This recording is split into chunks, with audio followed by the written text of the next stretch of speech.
Hey folks, Kilt-Man here, Kilt-Man at your services. How are you all? Hope you're all doing very, very well. Hope you can hear me because I'm sitting fair in the back here. So I'll just enunciate my words, to the back of the halls, to the people in the cheap seats. Hope you're all doing very, very well. Now, finally, we reached the triumphant conclusion of our mini Vincent Price Festival. We've done The Abominable Dr. Phibes, we've done Dr. Phibes Rises Again, and now it's the best of them all. It is in fact my favourite Vincent Price movie. It's also Vincent Price's favourite Vincent Price movie. It is Theatre of Blood from 1973. Oh yes, this is the biggie, this is the classic, this is the best. It's the most Shakespearean, obviously. It's the most hammy, it's the most gory, it's the most beautifully written, fabulously performed British horror movie that I think we've ever had. It is that good. It is that good. Deaths aplenty, vengeance, great dialogue, wonderful characters, and it's a thrill and a spill a moment. We are playing right now the wonderful score by the great Michael J. Lewis. Michael J. Lewis did the scores for The Medusa Touch, which is outstanding, and a good film as well. And he did the score for Sphinx, which is an outstanding score, but a very mediocre movie. But this, the marriage of this wonderful movie and his wonderful music is just superlative. And you're going to hear a lot of superlatives throughout this video. Yes, we have relocated. We're up in this is the lofty stage of Kilt Mansion. This is the attic. We have a loft, which is that way. And you have to go down some stairs, along a little corridor, and go up some more stairs, through a little trapdoor, and you go into another wing, another hidden wing of Kilt Mansion. And that's wonderful. But Mrs. Kilt-Man has ordained that you guys can't see that room, probably because of all the manacles, the electrodes, the torture devices. You know what she's like. Anyway, folks, Theatre of Blood. Now, Dr. Phibes, the two movies there, Vincent Price has been very, very unhappy working with AIP, and of course, Samuel Z. Arkoff, the ogreish Uber producer. And he was also trying to break out of the endless cycle of horror movies because he is a Shakespearean actor. He's been on stage. He'd done this. He wanted to break out of the genre and do more things. He's a dramatic actor and a wonderful actor as well. And of course, this film would really celebrate all of that. But Arkoff and the auspices of AIP wouldn't let him go. So a slew of Roger Corman movies, all the Edgar Allan Poe adaptations, which are wonderful. And he always gives it his all. But behind the scenes, he was a bit unhappy. He was getting itchy feet, wanted to move into other realms. And then finally, after Dr. Phibes Rises Again, which was not the success of its forebear, but it's still a cult popular movie now, but it wasn't at the time. He may have enjoyed making it, but once the cameras had rolled, end of the day, oh God, I've got to deal with the behind the scenes stuff now as well. So his friend, another producer for Harbour Pictures, and it was also United Artists released the movie, distributed it. Sam Jaffe got in touch and said, listen, got a great script. We're still working on it, but it's got your name all over it. And it's about a Shakespearean actor called Lionheart, Edward Lionheart, who's been totally dissed and destroyed by the vindictive, spiteful critics circle, this guild of sniping culture bastards, and who've plagued him throughout all of his career. And in a fit of despair, he attempts to kill himself, which fails. And he comes back, seemingly from the grave, Catwoman style, and will then perpetrate a series of murderous revenge spree killings, all fashioned after Shakespearean plays. So he's going to go after all of these guys, and one girl as well. And an innocent girl also gets brought into it. But we'll discuss all this. And it is phenomenal. Again, you have bumbling Scotland Yard coppers in the guise of Inspector Boot, played by the great Milo O'Shea, and Sergeant Dog, by the equally great Eric Sykes. Wonderful duo there. And you're headed up by a cast with Ian Hendry, Michael Hordern, oh God, I've got them all here, because I knew we're going to forget all these people. You've got Robert Coote, Harry Andrews, Robert Morley, Coral Brown, more on that later, Jack Hawkins, Arthur Lowe, yeah, Captain Mannering from Dad's Army, and Dennis Price, no relation to Vincent Price. It's wonderful. So, as an introduction, let's just read from this fabulous book about the movies that Vincent Price made in England, in Old Blighty, because he was an Anglophile. He loved Great Britain. He loved English museums, English art, English culture, English history, English food. Don't forget, Vincent Price was a gourmet chef as well, so he'd often make food for all his cast and crew members as well, and treat them to big, special, elaborate dinners. Oh, he was a great guy. Now, this in his own words, because remember, the hook for him doing this movie was he got to play Shakespeare in one movie. He got to do the very thing which he'd been denied throughout most of his career. And he's 60, 61, 62, and he's married. He's got a daughter as well, but they're back in America. And of course, Dr. Phibes rises again, and this movie sealed his entanglement, his ensnarement with Australian actress who spent most of her life in Britain, Coral Brown, who what Coral Brown wants, Coral Brown gets, and she was after Vincent Price. Both of them were actually bisexual. Coral Brown was insatiable, but she'd had many male lovers and many female lovers, usually a lot younger as well. But Vincent Price himself was bisexual, but he'd been married, and he was married to Mary, and they had their daughter Victoria. And when she confessed to him that she was a lesbian, he then confessed to her, well, don't worry about that, love. I've had a few blokes myself, so we're both singing from the same hymn sheet.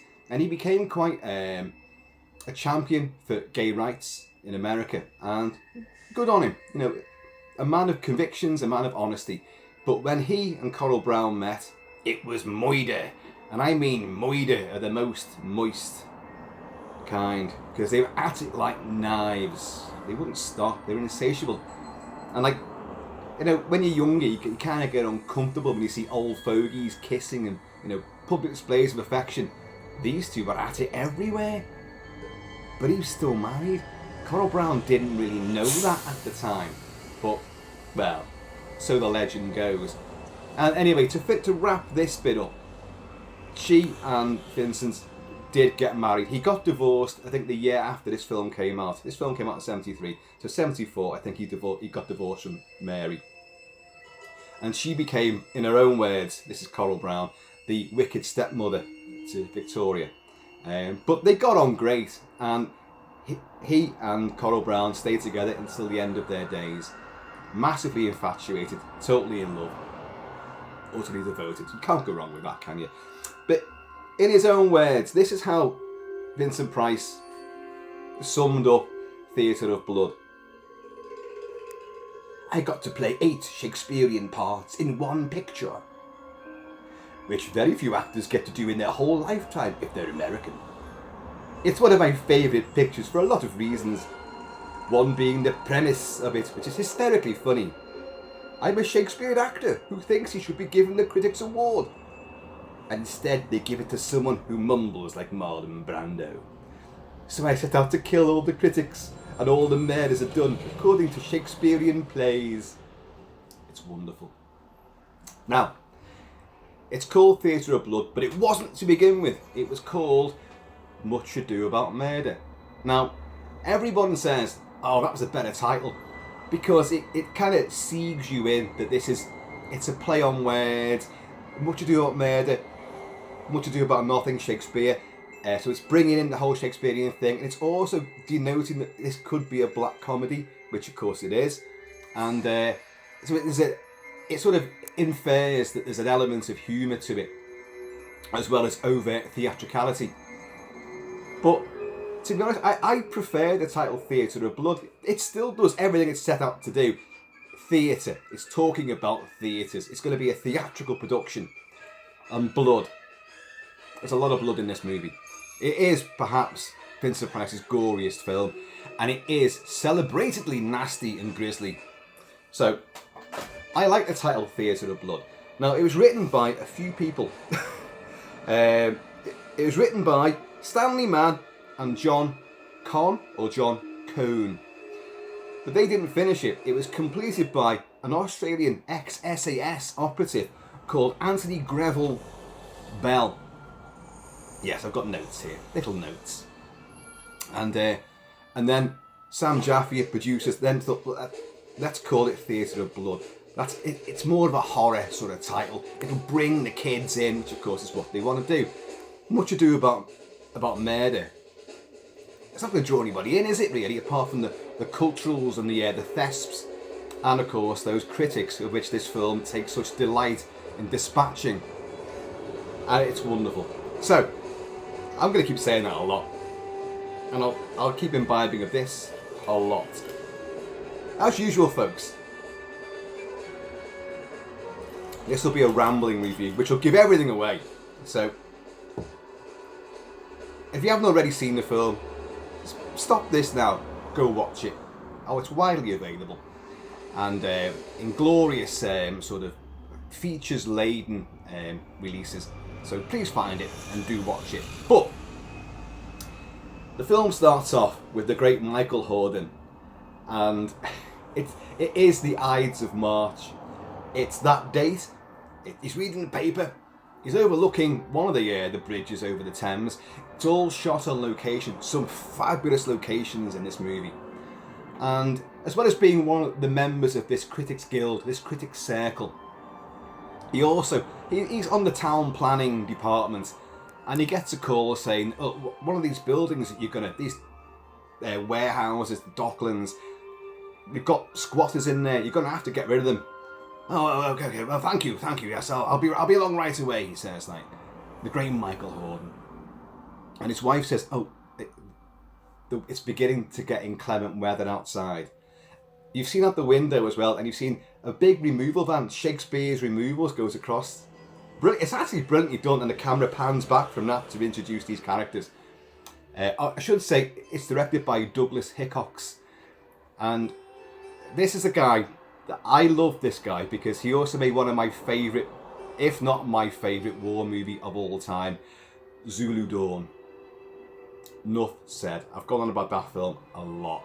He directed that in 1979, so a few years after this. His son, Anthony Hickox, directed Waxwork, and Waxwork 2, Lost in Time, and Hellraiser 3, Hell on Earth. So the family kept up the tradition, but his dad was the best.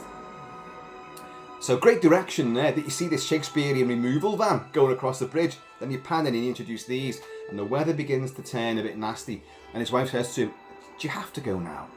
And he said, oh yes, of course, yes, it's my job, dear, you know. And he's like, no, I had a dream last night that we went to the zoo, and, well, basically she says, the lions got you, and they ripped you to shreds, ripped you to pieces. He said, well, I'm not going near the zoo, dear, don't worry, I'm just going to this old deserted tenement building in the Docklands. I'll be back directly. So off he goes, Brolly, Michael Hordern, oh, whistle and I'll come to you, and all that. A great, great actor. This film is populated by great actors, and drives off there, and he meets these two constables. I mean, you've seen the film, you know what's coming. And I'll tell you right now, what is coming is one of the most shocking scenes that I ever saw as a kid. I would have seen this movie. Came out in 1973. I was going to flicks regularly and seeing X-rated movies and films I should not have been seeing from the age of about 8, 9 onwards for many years, and living in a cinema. I did not see this at the flicks. initially, obviously, or on a re-release. However, it was shown on British television during the late 70s, and I did catch it, and this opening murder really, really fucked me up, because it is genuinely horrible, and it's something that you just don't expect, but it sets in motion what the tone of the rest of the movie will be. So he meets these two constables with the Bobby's helmets on and all that. Like, one's got a big fluffy moustache. You guys know who these people are, because they're not coppers. No, it's Vincent Price. I'm going to say it right now. It's Vincent Price and his assistant. Well, I'll leave that bit for now. His assistant. Oh yes, I'm glad you're here, sir. Well, constable there. Well, show me where they are. Yeah, so they're upstairs. We'll lead you the way.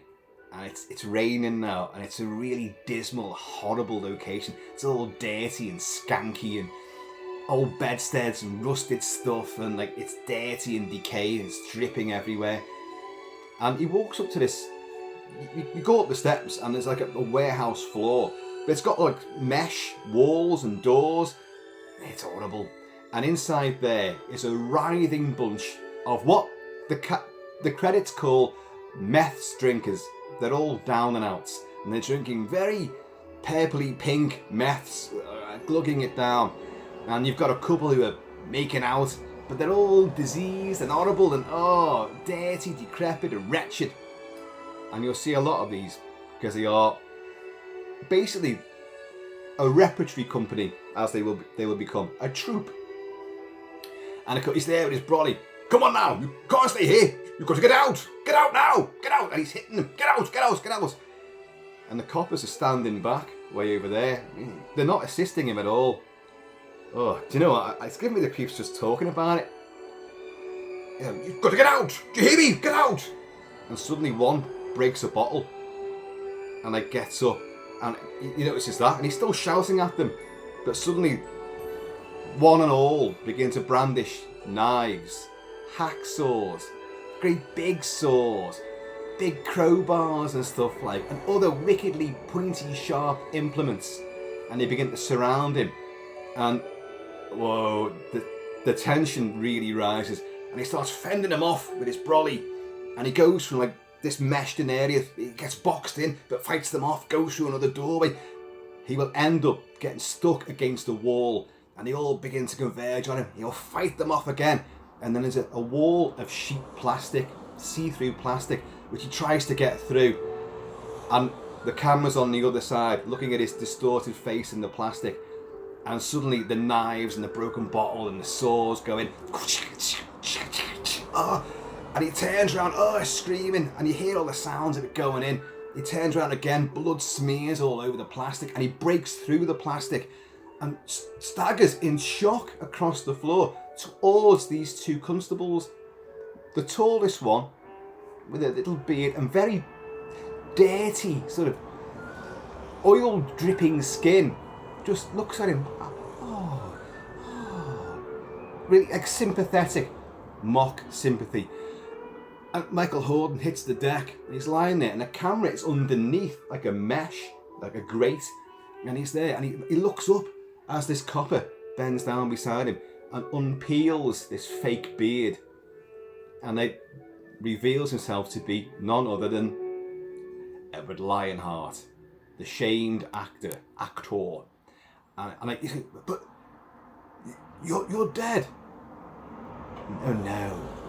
It seems once again you've made a critical misconception. It is you who are dead.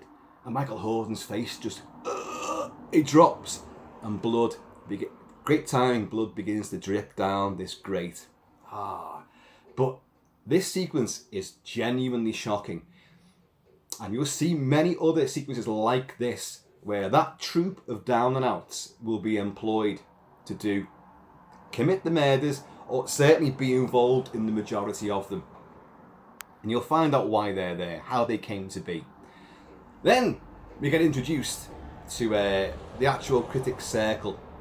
Oh, I should say, his wife, played by Renee Alexander, something like that. She's wonderful. She's the one who, I had this dream. Oh, please don't go. His name, by the way, is George Maxwell. So his wife, Mrs. Maxwell, has had this premonition. And as he leaves the apartment overlooking that bridge of the Thames, she turns around and she goes, does that thing, just goes, bites her thumbnail, which he thinks they're cliched, but what Douglas Hickox and the makers of the movie do, there's a huge thunderclap, and she goes, and she breaks the nail. So actually, oh, you've got that cliche, oh, the worried look, but then you don't expect that thunderclap, and she breaks that nail. So next, you get introduced, after this killing, to the Critics' Circle, and they're having their regular meeting, and they're all there. So you've got Dennis Price, you've got, Dennis Price, Arthur Lowe, Jack Hawkins, Robert Morley, Coral Brown, Harry Andrews, Robert Coote, and the great pisshead Ian Hendry, who is he's in charge of this Critics' Circle, and he plays Peregrine Devlin. Now, his apartment is a luxury apartment, and it is actually Alembic House, right? That's famous for not only being in this movie, but afterwards, politician turned author and slightly tax-dodging criminal, Jeffrey Archer. He moved in there shortly afterwards. I don't know who's living there now, but so it's famous apartments. Again, as I say, it's all locations. They're all genuine locations. And it really works in the movie as well. They're all there, and, well, he's late, meaning Michael Hordern's character, Maxwell. You know, do we wait for him, or do we start now? Oh, let's wait and have another drink. Oh, let's start now. Then their assistant comes in, the young Madeline Smith. Madeline Smith from The Vampire Lovers and from, loads of others. And she's got her hair dyed blonde. She's a brunette normally, but in a lot of films she actually has got blonde hair. So she comes in and she breaks the news, and they're going, oh, where's Maxwell? But haven't you heard? I've got some shocking news. And Harry Andrews, who's wonderful, he's wonderful in this. He plays a guy called Dickman. Dickman, and certainly, I don't know, he wants to use, listen man, he wants to use his, you know what? And he says, well, what an entrance, such suspense. Well, what is it, girl, spit it out. Haven't you heard? Maxwell's been killed. He's been cut to ribbons. He's been sliced up. And Hendry, and everyone's like, what? But they want you to come and identify the body. So Ian Hendry has to go out and identify the body. So he meets Milo O'Shea and Eric Sykes at this horrible place. Of course, all the down and outs have gone. Vincent Price has gone. His assistant has gone. But there is a poster on the wall which Ian Hendry spots. And it's a poster from Lionheart's final run of one of his Shakespearean plays. And he looks at it, and Milo O'Shea goes, oh, I've seen that guy. Wasn't he some kind of Shakespearean actor? Yeah, it wasn't very good, you know. But it clearly, why is that there? The old grey matter's ticking over. And why would anyone want to kill him? Oh, I don't know. But you know me. Yes, I recognise him. Oh, the identification is done. Why didn't he get his wife? Why didn't he get Maxwell's wife to come out and identify the body? It doesn't matter. Let's pause here. Ian Hendry, notorious pisshead. He had just done Captain Kronos Vampire Hunter for Brian Clemens for Hammer, and regular viewers know it's possibly my favourite Hammer movie. I've gone on about it a lot in the past. I've reviewed it. Caroline Munro is in it, and Jorst Janssen plays the Bjorn Borg-looking Captain Kronos Vampire Hunter. Ian Hendry he filmed one day, and it's a spaghetti western come samurai scene where he and his thugs are taking the piss out of Kronos' hunchback assistant Grost. And gotta be careful. There's a flimsy table here which I just knocked, and I say flimsy, that's worrying because this is sitting on top of it. As is, of course, a snack for later. And while we're talking about Shakespeare, I knew him well. I did. Fucking bonehead he was. And it's they're skitting Grost, and Kronos comes in and he's got a samurai sword, and these have got swords as well, and they sort of close in on Kronos, and you just see Kronos just go whoosh, like that, and then you hear whoosh, whoosh, and he's killed everyone. And Ian Hendry, the big bully, he's got his throat slit, and he's like, he'll fall over and die. But it's a great sequence. Ian Hendry, a notorious alcoholic, and on Captain Kronos, Brian Clemens said to him, so get that fly out of here. I've got the attic window open, so there's going to be flies coming in as well now. It's summertime, folks. The hazards. And Ian, I know you need work desperately, so I'll give you this job. This is Brian Clemens. Promise me you won't drink. And he said, I promise, I'll be there. So he arrived on set with a big pint of lager.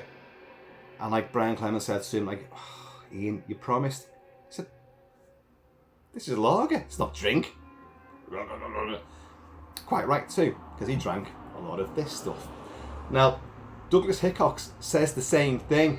You know, I know what you like. Promise me you won't drink. Now, the star of the movie is Vincent Price, but you've got, well, okay, Diana Rigg is a huge big part of it as well. Emma Peel from the Avengers. Diana Rigg is there. And of course, Tracy from On Her Majesty's Secret Service. We have all the time in the world. Not quite, you don't. But he said, like, don't be drinking. Just come on, because Ian Hendry was the big star as well, because he is the prime protagonist throughout the movie. I won't drink. Did the same thing. Arrived with a pint, day one. And that set the tone. He was drinking only lager. And I'll tell you right now that a lot of critics and reviewers talk about this film, they cite that Ian Hendry does not look happy whilst making it, and that, you know, his performance is a bit aggressive, it's a bit acerbic. He's playing that kind of character anyway, very snotty, very snarly, very sniping, and but I don't get that at all. I think he plays this film wonderfully. He's in it a lot, which we'll go on to, of course, and I think he does a bang-up job. But you need to remember something else. He was getting a very, very acrimonious divorce was going through. He and his wife, the actress Janet Munro, who was another pisshead as well, who ended up choking on a cup of tea shortly after their divorce, which I think came the next year. And but so he could have been unhappy because of that. I know that some cast members have said, you know, it was a happy camp, everyone had got on great, but a couple have said, well, you know, Ian Hendry maybe didn't quite enjoy himself as much as the rest of us did. But that, to me, that doesn't come across. I think he's having a ball, and he is laughing, and you can see he's getting the joke of some of the witty dialogue, and he's enjoying himself there. So that, to me, comes across, and I like him. I think he's great. He has a look of James Nesbitt / Lewis Collins. You know, it's a weird sort of bastardized hybrid, a love child of the two. But I think he's great in it. And he does a lot, as I say. So, they've identified the body there, and they have the funeral for Maxwell. But in the meantime, Lionheart's been up to his old tricks again, because now he's started from the Ides of March, he's took out one, he's going to systematically take out all the members of this critic circle. And our next one is Dennis Price. Now, they're all done after Shakespearean plays, so what Michael Hordern being cut up, it's Julius Caesar, of course. And the next one you get is, what is the next one? It's Hector Snipe, which is Dennis Price. Dennis Price was very ill whilst making this movie, and he's actually it's quite an energetic part that he has in it, even though he doesn't last too long in the movie. But, well, we'll talk about this. He gets invited to witness like a rehearsal or something. One of the prime locations used a lot in this movie is the what's it called? The Putney Hippodrome, which was a real theatre, but it hadn't been used for a good decade and had fallen into very dangerous disrepair, and it was due to be demolished. But Hickox and crew said, we'll use this. Plus, we'll help you. because we'll destroy part of it as well, because we're going to set some bits on fire. How about that? And like, obviously London Council went, yay, carry on. So a lot of it's filmed there, and the cast who all appeared in the scenes in the Putney Hippodrome said it was very dangerous. A lot of loose flooring and things were falling down all the time, so it adds to it.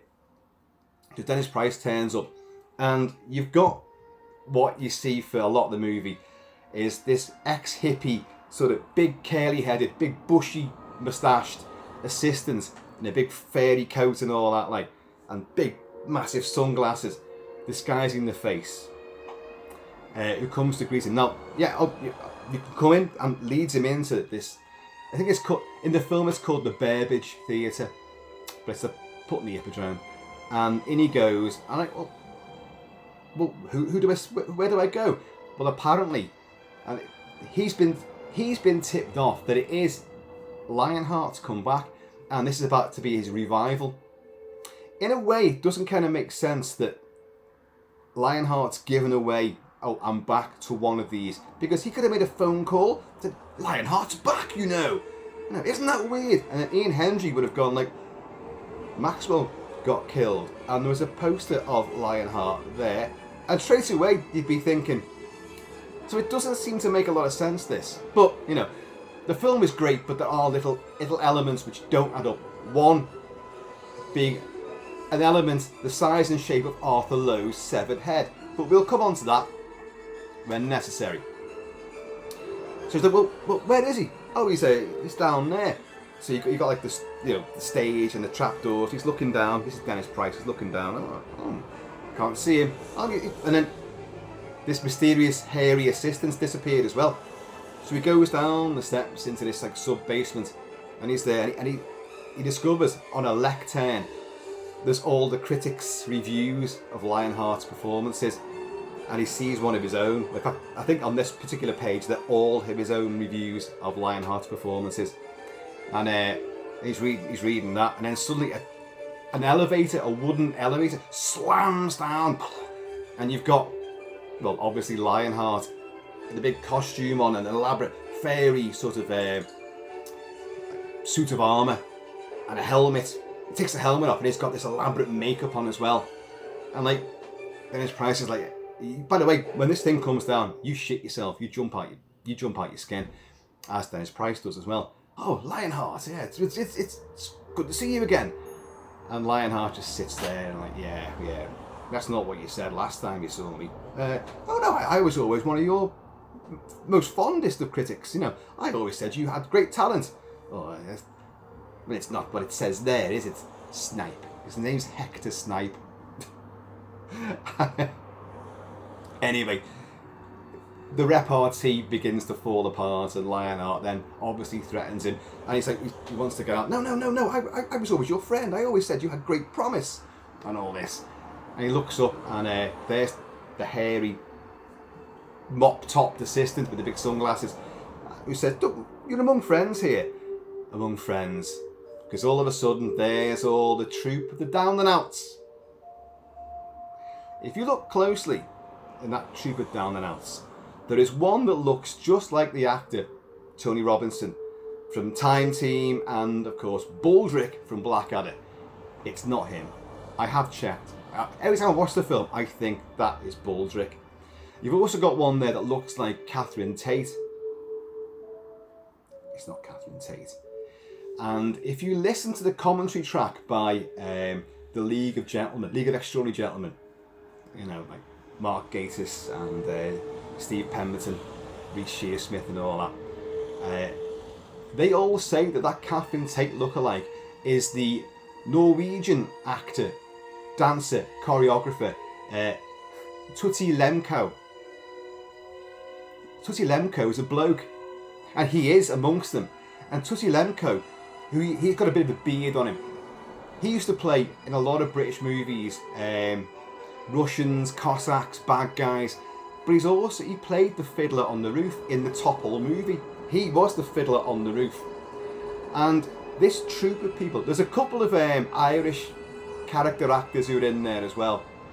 But that troupe, he would take on to other productions, because he would train them. Tutti also choreographed the Dance of the Vampires, Roman Polanski's Dance of the Vampires. And so quite a good resume there.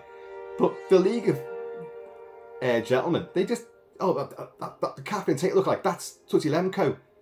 No, that's just a Catherine Tate lookalike. Anyway, these all ensnare and encircle Hector Snipe. And they grab him and all this. And they pick him up. It's a physical role for Dennis Price, who was dying at this stage. He had less than 12 months to live. And they pick him up, and on the stage now, you've got Lionheart with a bloody big spear. A big spear, a bit like this. Hold on a second. I really shouldn't do this. This is a very precarious setup. Ah. A big spear, a bit like this. And he's being held prostrate by these down and outs. And he's like, I'm sure you remember Troilus and Cressida and what happened to Hector, his namesake, which of course Troilus and Cressida is based around the siege of Troy. And what happened to Hector? He got speared through and then dragged till his body almost fell apart. And he gets speared like this, and it's a really gruesome scene. And you don't really expect it, but you see it, and it goes right through, spears right through his body, comes out his back, blood everywhere. And then we cut to the Michael Hordern's funeral, where his wife once again is standing there. They're all there. The Critics Guild are all there. Funny enough, there's no other family members, from Maxwell's family and all that, but just his wife. And once again, she's doing this. I love that. Again, it's saying that wasn't a cliche.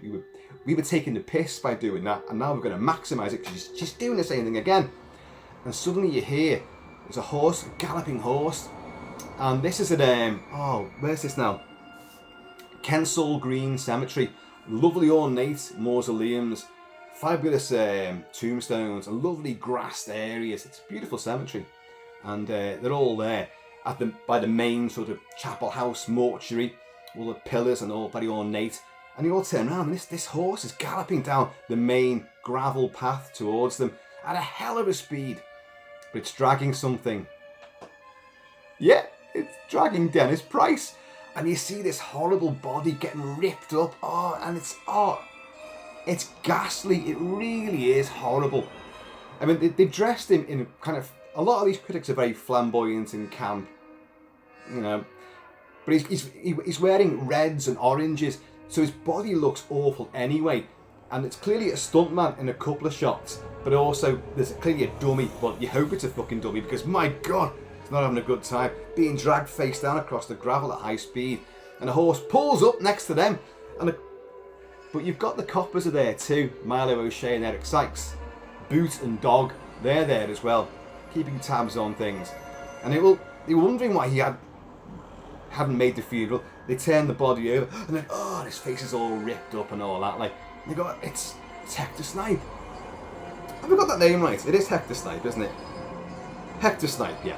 Speared and dragged, I wrote down. And do you know who this is? Yes, he's one of the mourners. Says Ian Hendry. It's Hector Snipe. What, one of yours? Yeah, one of ours. Right. 2 of your number have been killed. There's something going on. There's something fishy here, says Milo O'Shea. And indeed there is. So, now they know someone's targeting them. And it's ghastly. But there was meant to be a kind of romance between Maddie Smith, who plays, what's her name? Rosemary, I think it is. Is it Rosemary? Rosemary, yeah. The assistant. There's meant to be a bit of a love affair between Ian Hendry's character, Peregrine Devlin, and Rosemary. But that doesn't really make it into the finished cut of the movie. They obviously trimmed some bits out there. And so Maddie Smith's not in it. She might be a hanger-on in some scenes, but she's not in it a great deal. And but Ian Hendry's character sees another woman in the mausoleum, because, wouldn't you know it, Edward Lionheart's mausoleum is that big crypt with all the marble pillars.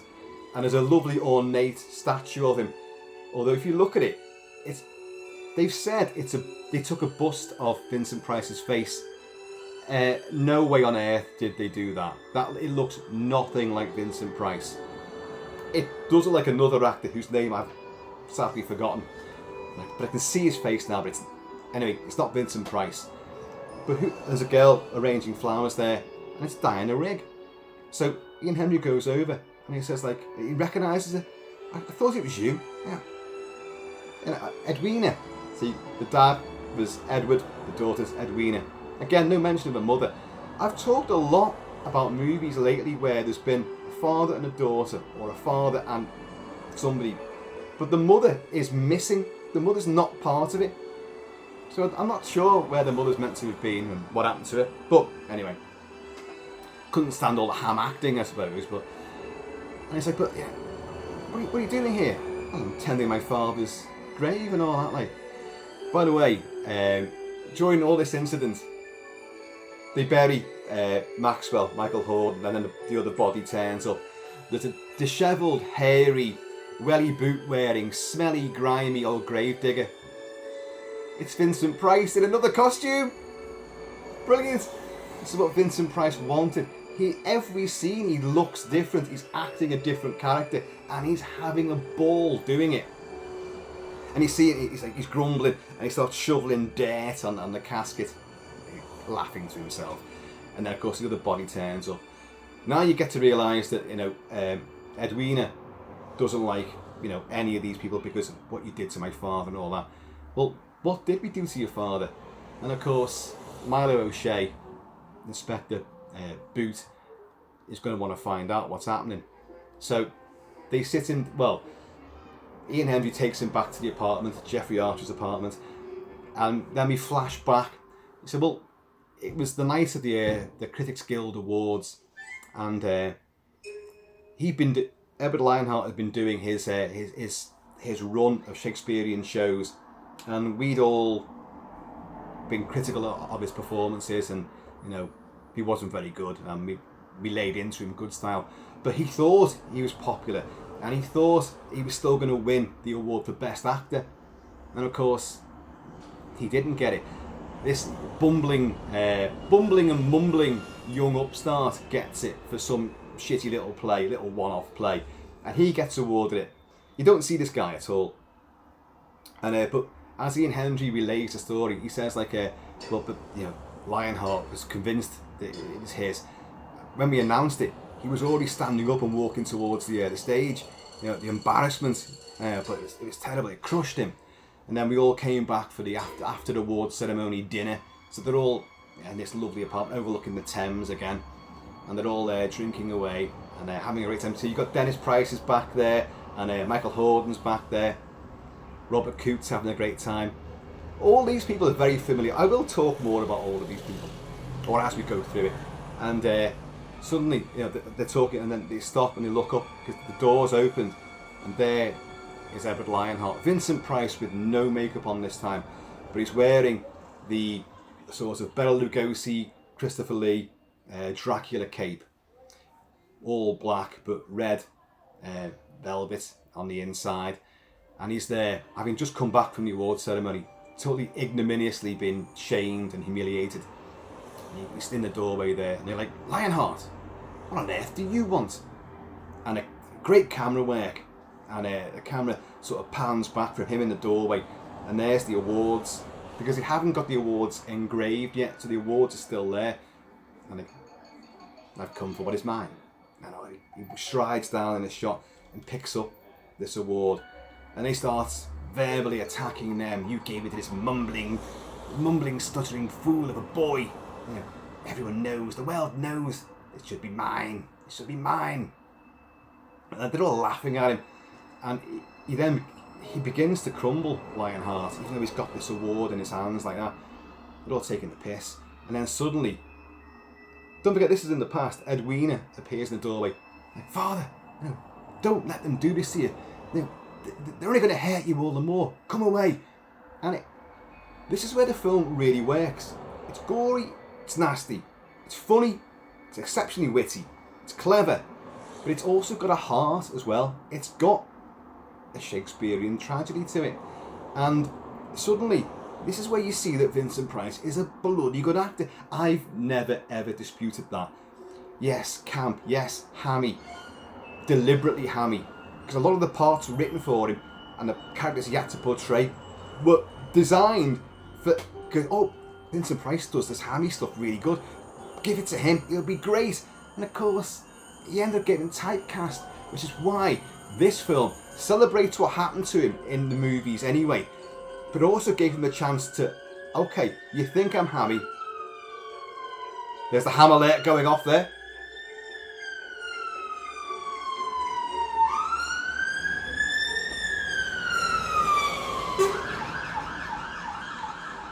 Well, he'll not sell many ice creams going at that speed, will he? It's an old one, but a good one. So, you know, he's playing with all these roles that he's famous for, but he's also showing you, peeling off layers and showing the raw, his inner self, and it's genuine, proper acting. He's a fucking great actor. I don't know why I'm defending him, because you all know it. He's wonderful. And he begins to crumble, and he hugs his daughter, and it's really tragically horrible. What have I done? What have I done? And you just feel like, oh, I've made a tit of myself again, and oh, I've got nothing left. So he goes out onto the balcony, big sliding glass doors, goes out on the balcony overlooking the Thames, and they're all still laughing, and Edwina, Dino Rig, is like, you should be ashamed of yourselves. Look what you've done to my father. You've hurt him. And like Ian Hendry's kind of like, well, you know, Edwina, look, you know, we gave the award to the best actor. We're not. This is not personal, but you make it personal and all this. Like you make it sound that way, and it is. Some of these have been really laying into him, good style. But he begins to walk around, and he's quoting Hamlet all the way around, and like they're all sitting there laughing. But the more he goes around, and they're all gonna watch and look where he is. And then he goes behind some curtains are drawn. So they pull the curtains back and he's there again with the award. And Edwina runs out. You know what's happening next. He's going to top himself. He says, I don't want to live anymore. There's no point to this. The shame. And clutching this award, does a swan dive over the balcony into the Thames. It's a weighted dummy with the whole costume on. But even though it comes down at a hell of a speed, it's completely rigid and both arms are outstretched. It looks like he's doing a Superman dive, but with two arms out like that. Whoa! Right into the Thames. And like Ian Hendry's reciting this story to the coppers. So that was it, you know. But no body was ever found.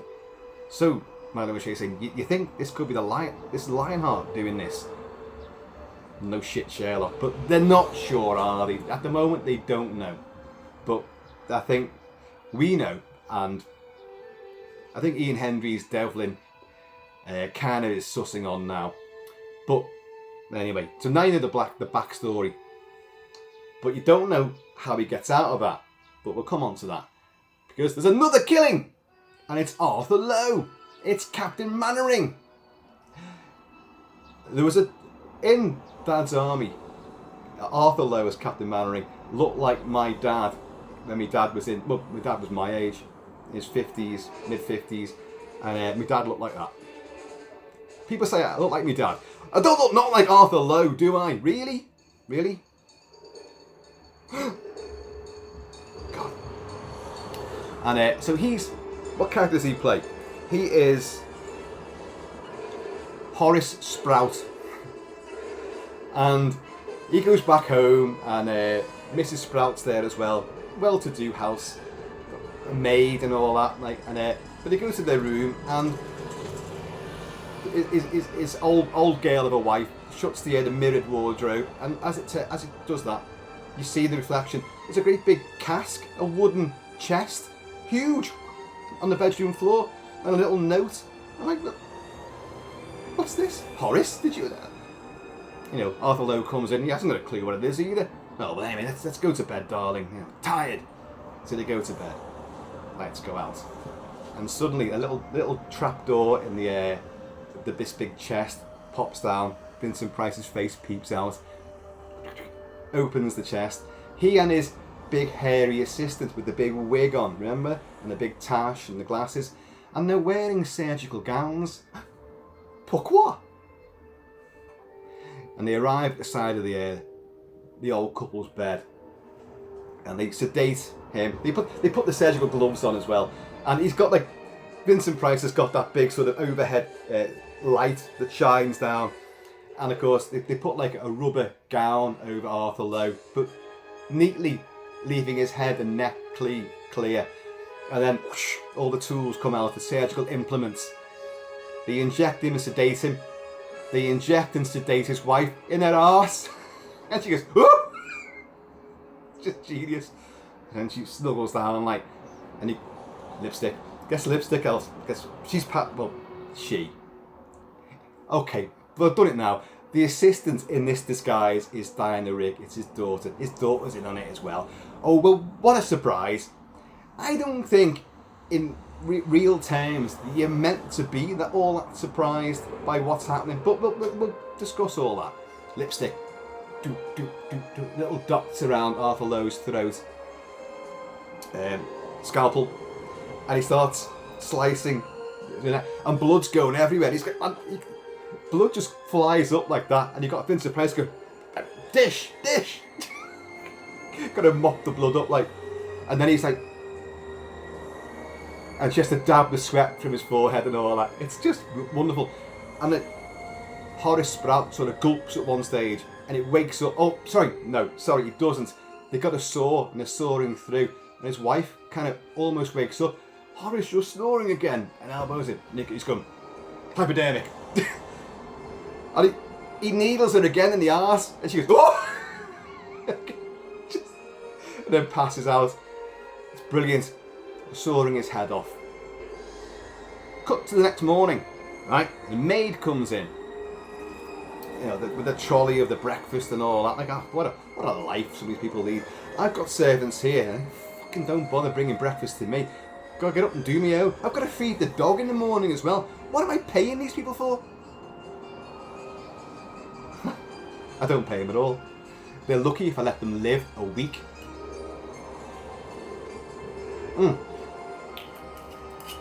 The maid comes in and goes up to Arthur Lowe's side of the bed and sees his head and the blood everywhere, and just goes, ah! And does one of those great passing out, whoop, just falls out of shot onto obviously a mattress or something, like boom, down she goes, which wakes up the buttock skewered hypo bitch next door.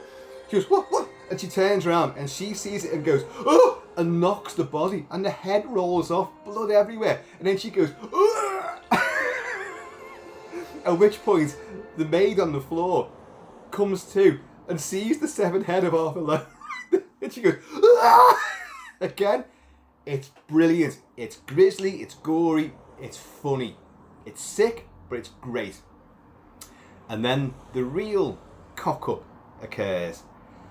Now, I'm going to start using this as a tagline, Arthur Lowe's amazing travelling head, because you've just seen the head roll off the pillow, land on the floor. The maid has screamed again because it's lying on the floor beside her. We cut then to Devlin, Ian Hendry in his apartment. Oh, dressing gown on, opens the curtains. Oh, London. Oh. Don't know what I'm doing. That's fucking freezing down there normally. Most time I've been there. And opens the front door, reaches down for the pint of milk, gets one, but propped up on the other pint of milk is the bloodied head of Arthur Lowe. How did it get there? How did it travel from his luxury stately home to Devlin's apartment? How did it do that? Well, okay, now I can't really say these are theories because it's not confirmed by anyone the people who wrote the script, the people who acted in the movie. No one's ever confirmed this, but someone in their infinite theorising has said, well, the head on the pillow when they all wake up in the morning, that's a fake waxwork head which that Lionheart put there, and he took the real head and put it on the milk bottle to intimidate his arch nemesis Peregrine Devlin. Bullshit. Bullshit. If that was the case, you would have... I mean, you haven't seen him make waxwork heads at all for any other victim or any other prop like that. He hasn't done that. Why would he suddenly do it this time? I think what would have made this better, the maid passes out again and they're still there in the big chest. They've gone back into the big chest, right? They come out and they grab the head and off they go with it. All it would have took is just a couple of quick shots. The lid of the chest opens with Vincent Price there, a bit of a grin, and then you see the head get picked up. That's all you need. Because there's no way, there's no clue, there's no whatever, there's no indication that a waxwork head was made and left on the pillow. It just doesn't make any sense. But anyway, it's there. So Ian Hendry's in, apoplexy.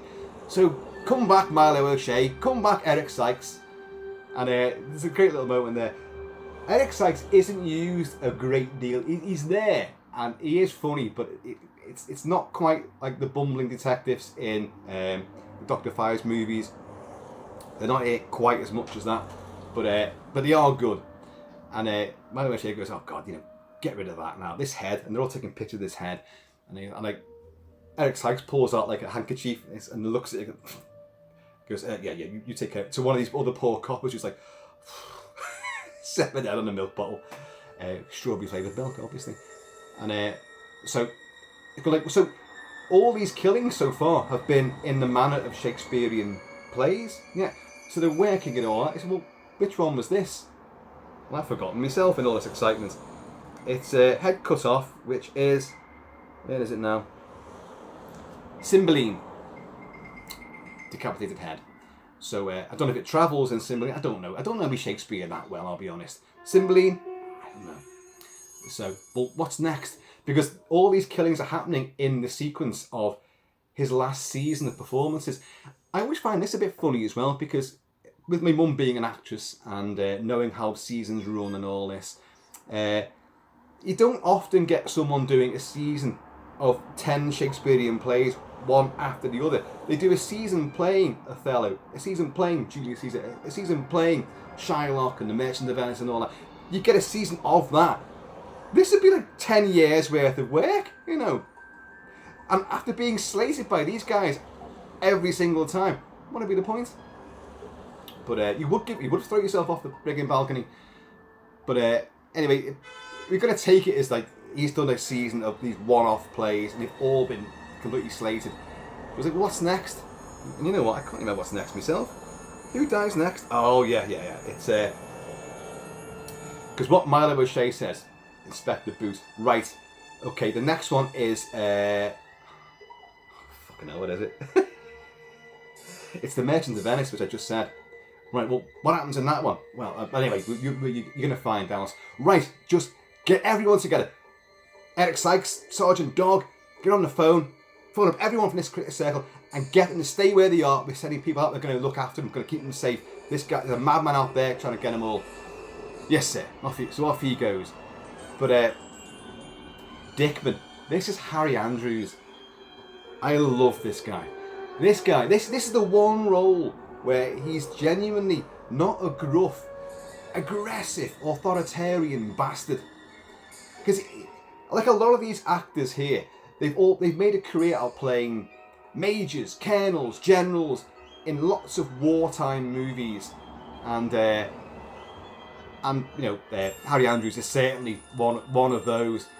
Ice Cold and Alex, he's wonderful. He's in The Hill with Sean Connery. He's wonderful actor. Always playing this gruff bastard. Well, in this, he's got a bit of a trendy beard on him, and he's wearing like suede jackets, and he's a lady killer. Yeah, all he wants is a bit of pussy, and who can blame him for that?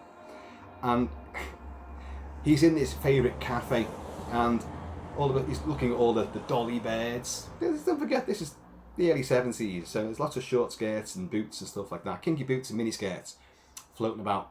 He's having a good time, and then suddenly his eyes catch sight of this lovely pair of legs walking past the window to stop in the doorway, got kinky boots on as well, looks up, and it's Diana Rigg, but your hair's done up, it's done differently from what you've seen it before, and she comes and sits down beside him, and he's like, "Oh, hello." She goes, "Oh, I've just got some terrible news.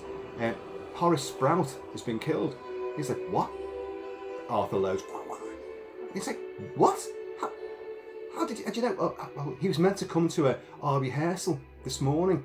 We're just like an independent troupe, and he's been looking after us, and we, But he said if ever he couldn't do it, that you'd be the man. And of course, he's like, "I can see why. Yes, because you're a man of taste and integrity." "Oh yes," as he puts his hand on her thigh and all that. Like, see, she's got him by the short and curlies, and she manages to persuade him to come and see it, even though she's just broken the bad news. He said, "I haven't heard anything about this in the papers." But anyway, he just falls for her charms, and off he goes to it's the Burbage Theatre, the old Putney Hippodrome.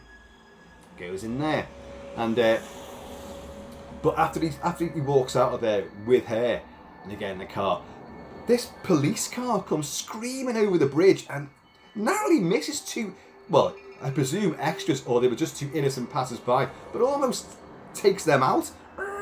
Coppers run in there, and then Milo O'Shea gets a phone call. "Oh, we've got everyone else sorted out, but we couldn't get hold of Dickman. We just missed him apparently." I'm like, "Oh God, put out an all put." No, they don't put out APBs in Britain, do they? So they didn't do it in the 70s, I'm sure they don't do it now.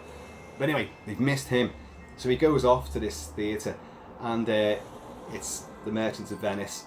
And all that troupe of down and outs, they're all in costume, and there's something inordinately creepy about these. I don't know how anyone would fall for this, but it's all part of the mystique and magic and the lore of this movie. And he does. And she's like, "Well, I'd like you to read for the part." He's like, "Well, I'm a critic, I'm not an actor." Exactly. So you don't know what the fucking hell actors do, what they're going to go through. So anyway, he has to act this role out. And you've got, Vincent Price is playing Shylock in this. And he's in costume as well. And the reciting stuff, it's like, well, what is it now? The debt must be paid. And it's my turn. Yes. I will pay the debt, of course. And like Diana Riggs goes, "You must open your shirt, show your chest." He's like, "Oh." And Harry Andrews, he's pretty good, for a man of his age. And anyway, they lie him down with his shirt open, and he's like, "Oh, hang on a minute." And then obviously the mask comes off, and it's revealed to be Edward Lionheart. "Oh yes, what's his name? Dickman. What did you say about my performance?" And blah blah blah. So a lot of all this banter, and he's like, I always liked you, Knife comes out, because it's the pound of flesh. Slits into his chest, pulls his heart out, and you see his heart steaming in Edward Lionheart's hand like that. And so they killed him, and they go over to the scales, and they put it in the scales. It's to be a little more than a pound there. So he gets a knife, slices a bit off, throws it away. Oh yeah. So they've killed Dickman now. In the meantime, they're back at the apartments for Ian Hendry. Milo O'Shea's there. Eric Sykes is there. I think Maddie Smith is there as well. Knock at the door. Special delivery. And like Eric Sykes, I'll take that. It's the little box with a red ribbon around it. It's like, "Oh, it's for you, sir." Oh, there's a pun involved in this. Have a heart, take heart. Oh God, this will get to the heart of the matter. Something like that. Can't remember it now. And it's like he opens it and he goes, "Huh," because it's the heart. "We'll take that, sir." And so they know again. Well, what killing is this then? It's Merchants of Venice. It's a pound of flesh. So that's another killing. Dickman's gone now. So it's all mounting up. Who's next? Who's next now? I've got a feeling it could be Jack Hawkins, the great Jack Hawkins from The Cruel Sea. Oh God, so many. Now, I said Dennis Price was ill and would die the year after this film was released. In fact, he would die just months after this film was released.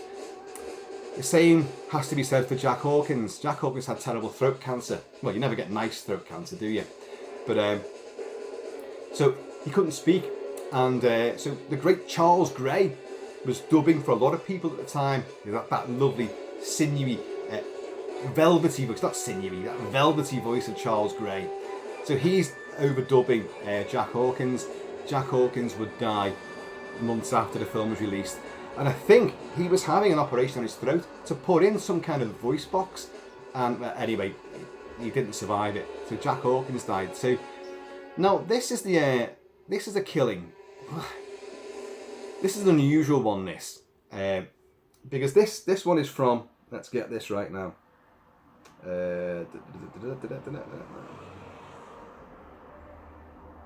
It's Othello, and his name is Saltery. Let's get the full name right.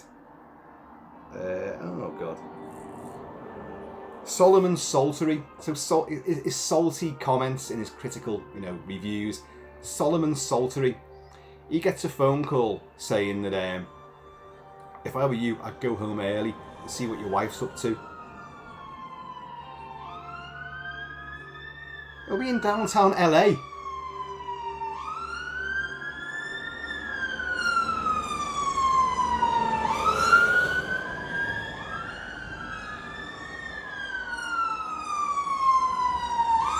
What the hell?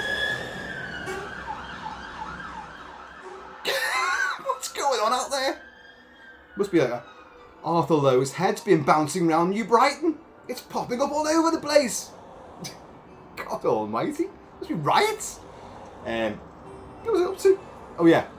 So he's been told, go home early, see what your wife's doing. And his wife is played by the great Diana Dors, the big, voluptuous, big, blonde-headed Diana Dors, who was having a bit of a renaissance during the 70s with horror movies and TV shows. And of course, she'd be in the great Hammer House of Horror episode, Children of the Full Moon, giving birth. Well, she looks after a brood of kids whose father is a werewolf. Wonderful. Anyway, but she's been having not an affair, but she's got a guy comes round with a really, really bad Scottish accent who's a masseur or masseuse. I always forget which one's male and which one's female. Is it the masseuse being the woman and the masseur being the girl? Or is it the other way around? Whatever it is. But it's Vincent Price in another ridiculous costume, another big fake beard on him, and this ludicrous accent as well, which is just great. And she's going, I'm up here, and Jack Hawkins has come in. Again, you've got the Thames in the background, the big Thames embankment, and he's there watching from behind a tree. And she's like, come up here, you naughty man, you. I've been waiting for you. And there's a copper standing guard outside who just lets this guy in, because clearly, she said, this guy comes round, so don't worry about him. He's a regular here. Oh, okay, no worries. So obviously Vincent Price's Lionheart has put this plan into action with a bit more time beforehand. So up he goes, and he locks the bedroom door, and he puts oil on his hand, and he's just giving her a massage, all this, and clicking her fingers, and all that, and pushing a bit, it is uber risque. Of course it is, and it's just dead good fun. In a curious shot, when you see Jack Hawkins, and he runs from behind his tree, you see a little sausage dog walk past behind him on its own. This is the busy Thames embankment. Who's walking that dog? You just see the sausage dog it looks at him and then just keeps on going. What's it doing? And he gets past the copper, gets in there, and he hears all the groaning and the sighs and the moaning from the bedroom. Gets up, the door's locked. So he punches through the panel of the door, and he gets in there, and he's like, and she turns around, she's like, oh my God, no. I don't know why she panics. It's just a massage. But anyway, maybe it does lead to other things normally. I don't know. And the score is very classical and very elegant. I've been talking for such a long time. The gob begins to dry up. Oh, sorry. You're off the bottle these days, aren't you? This bit of music here is when they're cutting Arthur Lowe's head off, by the way.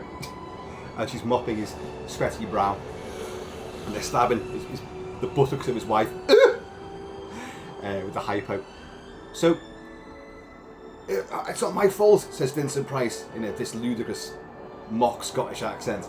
And so he leaps on the bed and begins to strangle and he does kill Diana Dawes. So Vincent Price makes his getaway, and he says to the copper outside, Christ almighty. He says, Constable, Mr. Saltery is murdering his wife. And the copper goes, thank you, runs in there. Oh, I do apologise for this. It's very dry and dusty up here. I may have to pause this and stick a wire brush down my throat. Oh, God.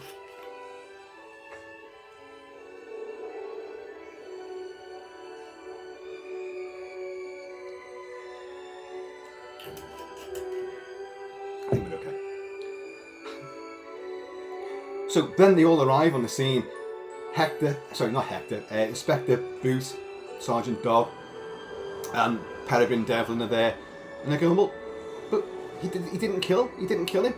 No, he made him kill his wife. He'll now go to prison, and at his age, he'll never come out alive. He's done worse than kill him. I said, well, what play is that then? What play is it indeed? It's Othello. Because whatever happens in it, I don't know. But obviously someone is lied to and then kills their own wife in a fit of rage and jealousy, which is what he makes Saltery do. Not Saltery. It is Saltery, yeah. And a lot of characters and a lot of stuff in this. A lot of references. Got to try to stay on top of this. So, right, another one's gone now.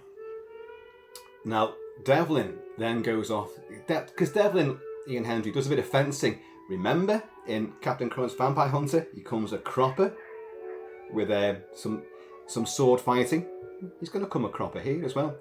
He goes to his fencing academy, and one of these down and outers outside pretends to be a blind man. The bloody dog's howling now. And but what he's done, the place is actually closed, but they turn the sign the wrong way around. So Devlin just goes in, and then a blind guy turns it round, closed, shuts the door. So the place is empty. Devlin goes in, and there's the mask down with the foil. He's actually got a saber, this guy, and he's like, "Oh, I haven't seen you around here," says Devlin. Do you fancy a bout? And it's Vincent Price again, who's now doing a Swedish accent. It's just as ludicrous as well. And it's like, they put the swords together. He goes, yes, I'll do it. It's my first time. I can't do these. It's my first time here. Oh, that sounded more Scottish. Anyway, they cross their sabres, and Devlin notices, you haven't got the rubber end. And he goes, oh. So what happened? And he says, nor of you now. And he pulls the mask up, and it's Lionheart. I mean, Devlin has suspected this already. And obviously we've all known it as well. So, it's like, what?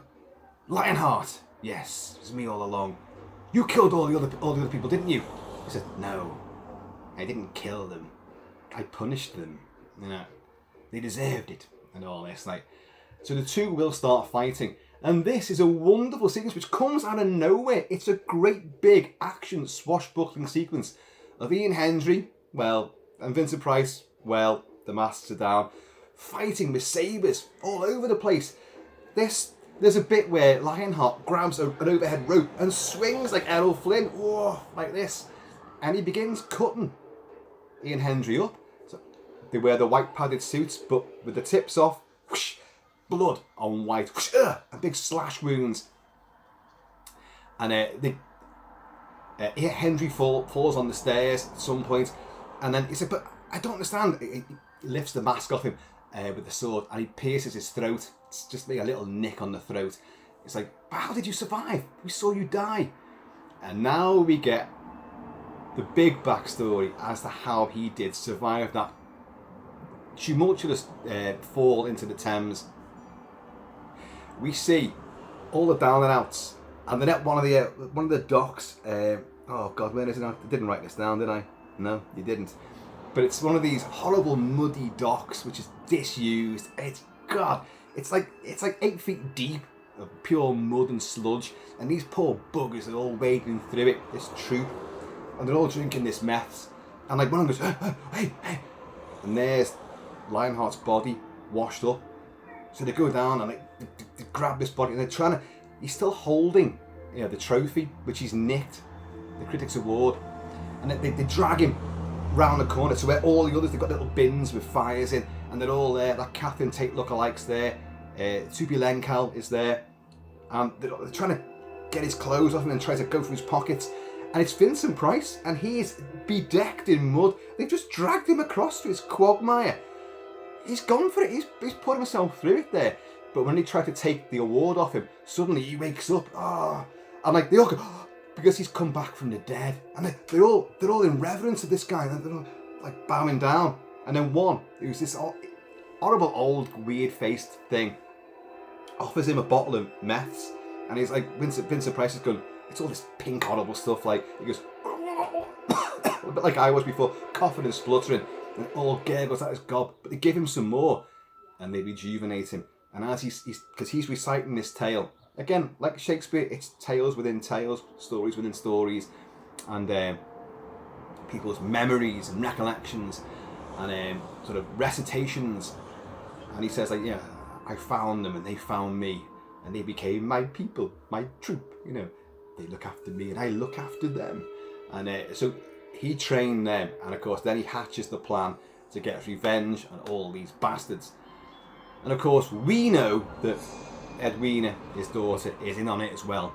But it's not officially laid bare in the movie at this stage, but you have to be a bit of a blind dumbass not to have picked up on that. So anyway, the fight continues again, and poor old Ian Hendry gets slashed up to bits, but he's not going to kill him now. He said, I'm go on, get on with it. So I don't have to listen to this lamentable tripe anymore. He's still skitting, the acting performances and the recitation of lines of Lionheart. So Lionheart's going like, oh, no, I'm not going to kill you now. Maybe tomorrow, maybe in a week, maybe a month, maybe in a year. But you're going to suffer. I'm going to make you suffer like you made me suffer. And all this kind of stuff. And then he just gets hacked up. But obviously Lionheart gets away. Next you see Devlin is in the apartment.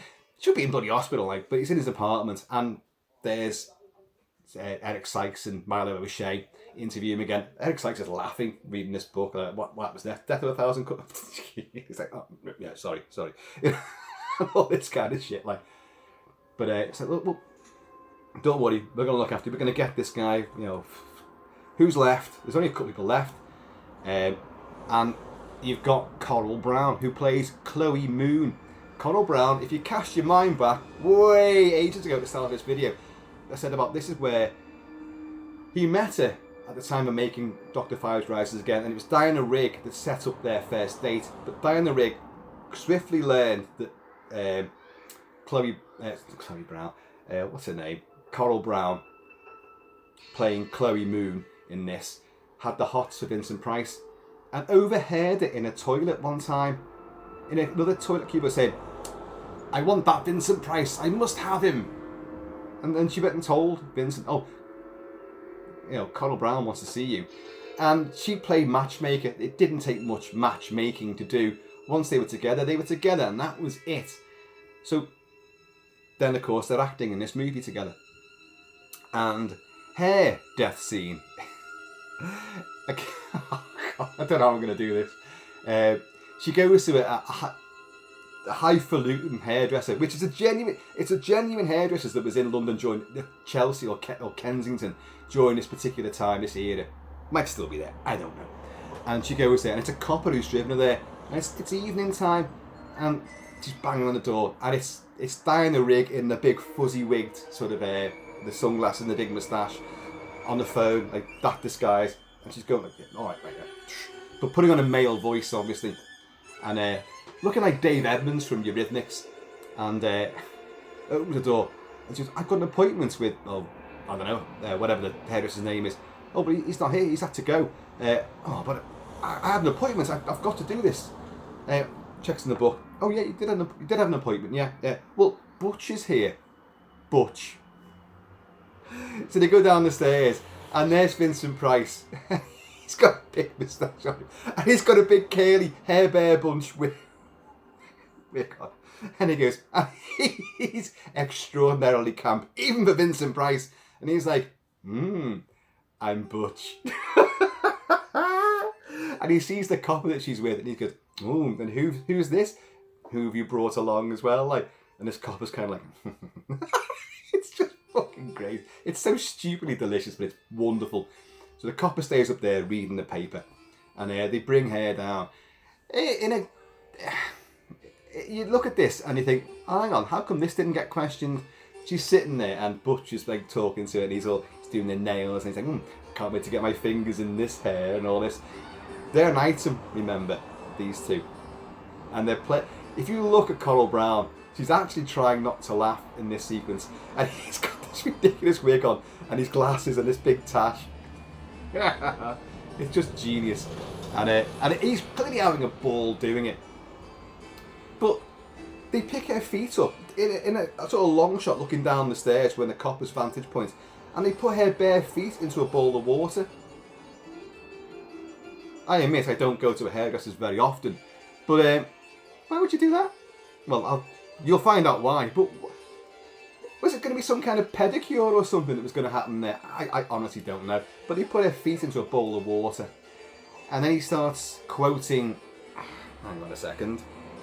It's Henry V, Henry VI. Sorry, 6. V is 5 in it, but the one after it, 6. Henry VI, which has a Joan of Arc burning in it.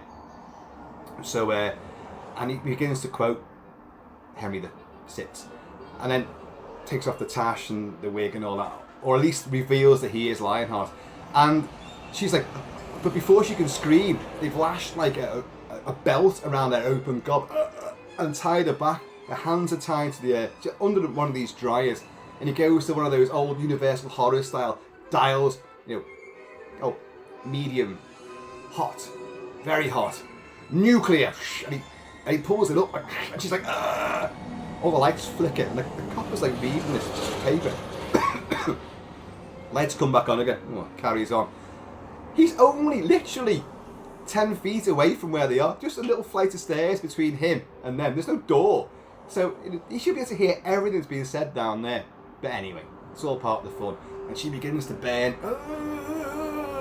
and then smoke begins to rise, and the copper's sitting there going, and it's fucking smoky everywhere. He goes, what? Runs down the stairs, and then that's where you see Coral Brown as Chloe Moon. It's just like, all her hair's been burnt off. She's all burnt and frazzled. She's been barbecued. So Chloe Moon has gone as well. So now, obviously, our killers have got away. There's one that they didn't use the troop for. However, the troop do come back into play for what's his name? Oh God, Robert Coote, who plays Larding. And Larding gets he's the big plonky. He's all these actors are heavy drinkers, you know. I'd fit right on him.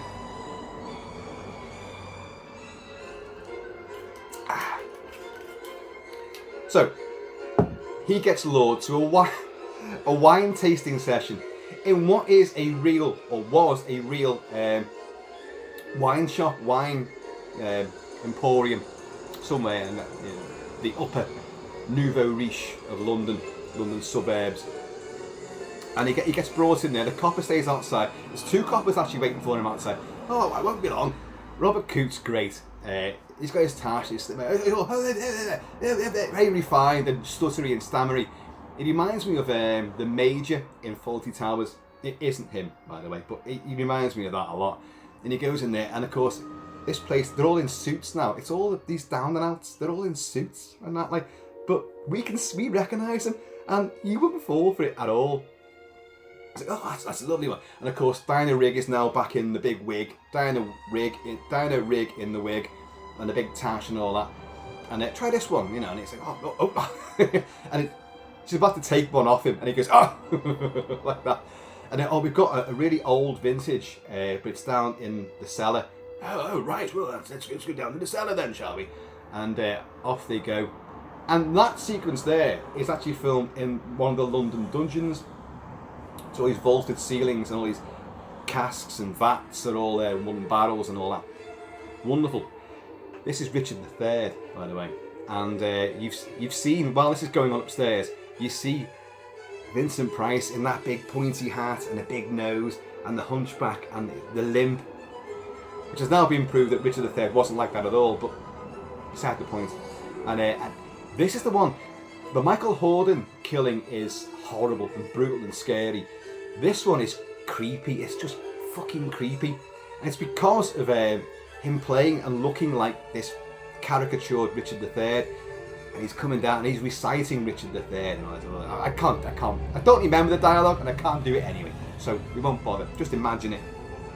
And he comes down the steps and he's in this old costume. He looks like he's like a walking sofa, basically. And he comes down the corridor talking in soliloquies. And then suddenly he stops and goes, pulls up all these robes and just walks off. In these little skinny tights with those shoes that turn up. Like Blackadder. And he just walks up. It's just genius. It's so funny. It's just, right, just walks off normally. But when they're in this dungeon wine cellar, we'll try this one. He said, oh yes. It cuts to a shot of Lionheart, Price, Richard III, in the corner, just with this big nose and these cruel eyes, just staring at him like a spider in the corner. And oh god, it's the creepiest that Lionheart has been. And then suddenly he begins to recite stuff, and then begins to insult. What's his name? Larding. He starts to insult Larding, and Larding's like, hey, what? You know, this is not a performance. We're not on stage here. And he starts laughing, and all the other down now start laughing too. And he clearly feels at home with these people. This is the trick it plays. It's what makes it all the more sinister. You know, they think they're among friends. A lot of these victims are lured in, and all this gang is there, and they just think who are complete strangers to them. But they fall for it. Oh, I'd like to think people have more common sense than this, but I don't know. Not this lot, anyway. And, sorry, I'm being very critical of the critics here. And they start laughing, he goes, and he's like laughing at Lionheart, which of course is what he's done throughout his all of Lionheart's career. He's been laughing at him, taking the piss out of him. And he says like, what is it now? What's the killing in this one? Oh Christ! That's Richard. I've just said it. Richard the fucking III and the Duke of Clarence, the Duke of Gloucester, or Clarence, gets drowned in a vat of wine. So it's like you got like this one, Larding. This is pure vintage, you know. And they pick him up and they grab his head and they shove his head. It really is Robert Coote getting his head shoved in there. Now, folks, that's dead dodgy. That because you could drown for real.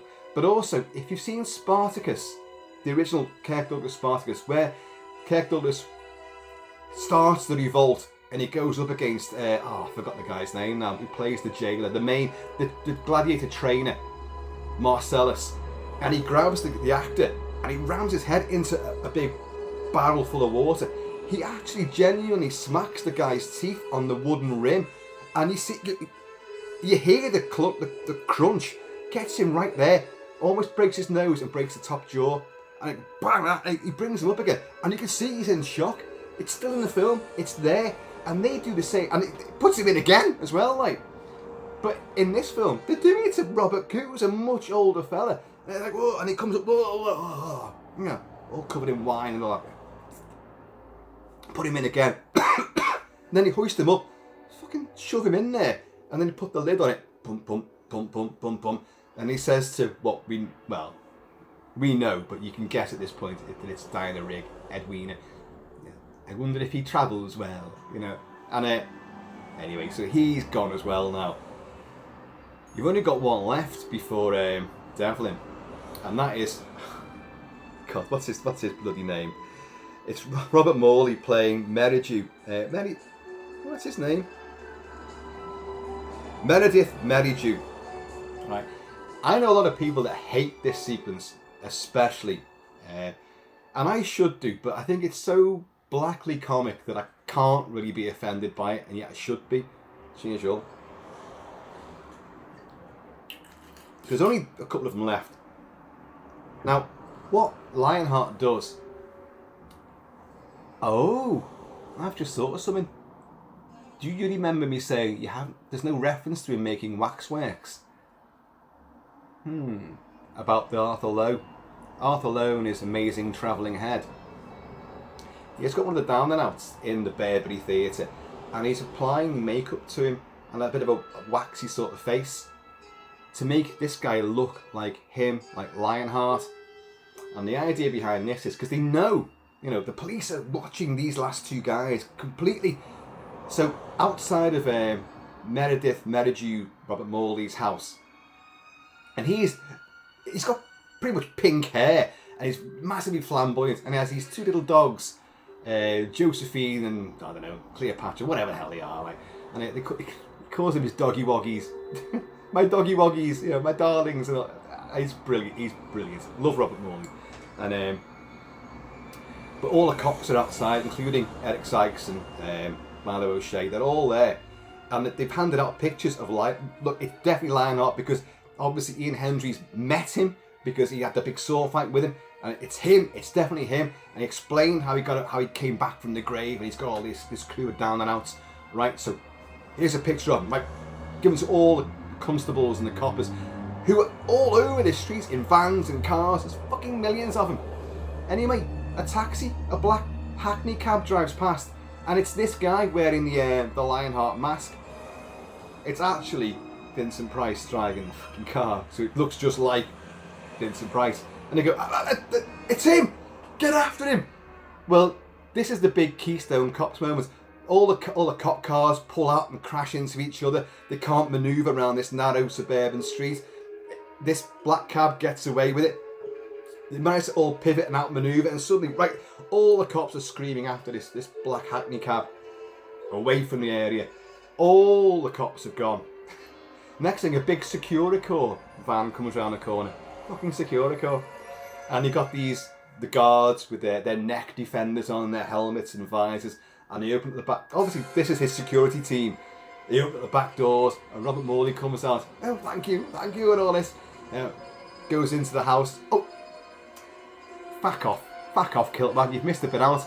The cops all scream off around the corner, chasing the black cab, and a big movie TV show van turns up, and it's Vincent Price and all his cronies, and he's got a big chef's hat on, and they've got cameras, TV cameras, and they go in to Robert Morley's house, Meredith Merridew's house.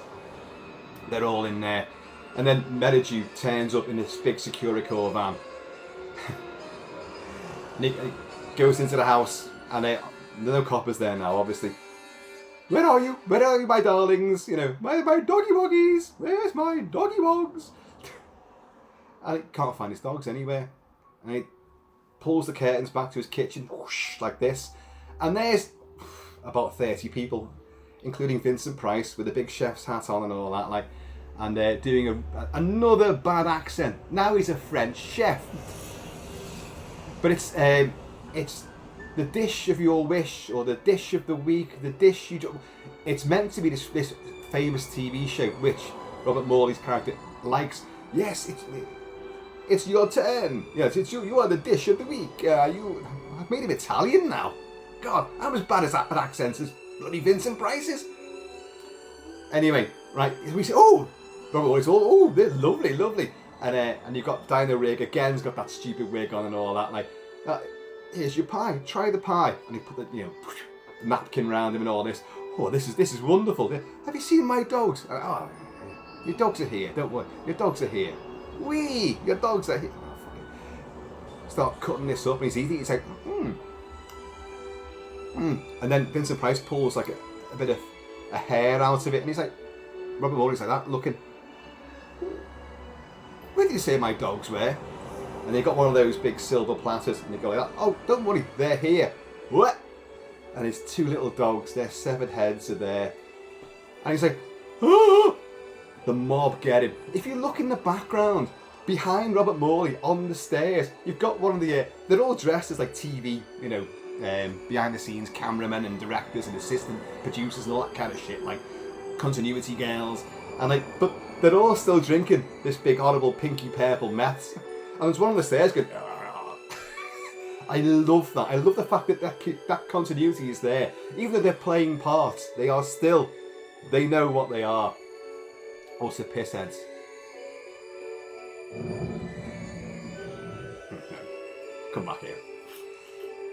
they pick up Robert Morley because he's now like, oh, my doggy bogs, and they put a funnel into his mouth, and they cooked his dogs basically, and they're making him eat them, and they put the funnel in his gob, and it's Robert Morley again, and it is horrible.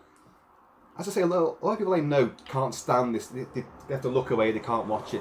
A, because it's ghastly. Because Vincent Price starts shoveling with a big mallet, boom, boom, and poor Robert Morley's choking on the stuff, which he does choke. He chokes on his own dogs. But people are like, they made him eat his own dogs. Oh, it's so sick. Yeah, it is sick, but it's also very, very funny at the same time. Well, so they kill him there. What play is that one? It's Titus Andronicus, because the Queen eats her own kids. Again, I don't know Shakespeare. I know of Shakespeare. I know his sister. And chokes on it all. But she was fed her own children. So that's what they've done here. So he's dead. There's only one guy left now, and that's Devlin. Now, in the meantime, the police have rounded up Edwina a couple of times. Edwina, when she's not got the big silly wig on, or she's not tempting horny old critics to their deaths in short skirts and kinky boots, she works as a makeup artist. And not a very good one at that. You have a couple of scenes where I think Devlin goes up and talks to her, and then one where she actually gets arrested by the coppers, and just you come in for, not arrested, but come in for questioning, because we don't know where your father is, because we know he's back on the scene. Can't you leave him alone? You've killed him already. What more are you going to do to him now? You know, but you see it, and this is at, hang on a second, Windsor Great Park, which is absolutely lovely. And I don't know what they're filming, but you see, the first thing you see, it's broad sunny daylight on this lovely long drive, and grass meadows, beautiful, picturesque, not a cloud in the sky, beautiful blue sky. And they've got one of these sort of dressing room tables with the lights around it, and this sort of woman dressed in Edwardian gear with a big wig on and all that, and you've got Diana Rigg applying fake blood to her corner of her mouth, and she's got the little device with this arrow goes whoosh, like that, like it's gone right through her neck. What fucking Edwardian film would have someone with an arrow going through the neck? You've got to be fucking kidding me. What's going on out there? And I think Monty Python did a lot of those stupid flying circles, a lot of sketches where people would be in period dress. The one where they're playing tennis in the 1920s, and they end up like with tennis rackets stuck inside them and through their heads and all that, and blood's going everywhere. Well, it kind of reminds me of that. Was it some kind of Monty Python-esque thing? But so she's a makeup artist. How she fits all this into her time, working with Dad, plotting and scheming, putting her makeup, her wigs on and her costumes, looking like a man, luring people in, and then getting back to the film set. And what does it matter? It just seems like an odd choice. But again, the more I think about it now, and Arthur Lone is amazing travelling head, she's a makeup artist. Maybe that. I don't know. Now it's easy to say, well, yeah, it's a waxwork head, but it doesn't get referenced as being that. So I don't know. It's one of those mysteries which I'll carry to me grave. Where are we up to? So obviously, Robert Morley's dead. Everyone's dead. Everyone's dead now. So I'm trying to work out how this happens now. They've got. How does this work out now? God Almighty, help me, someone help me, please.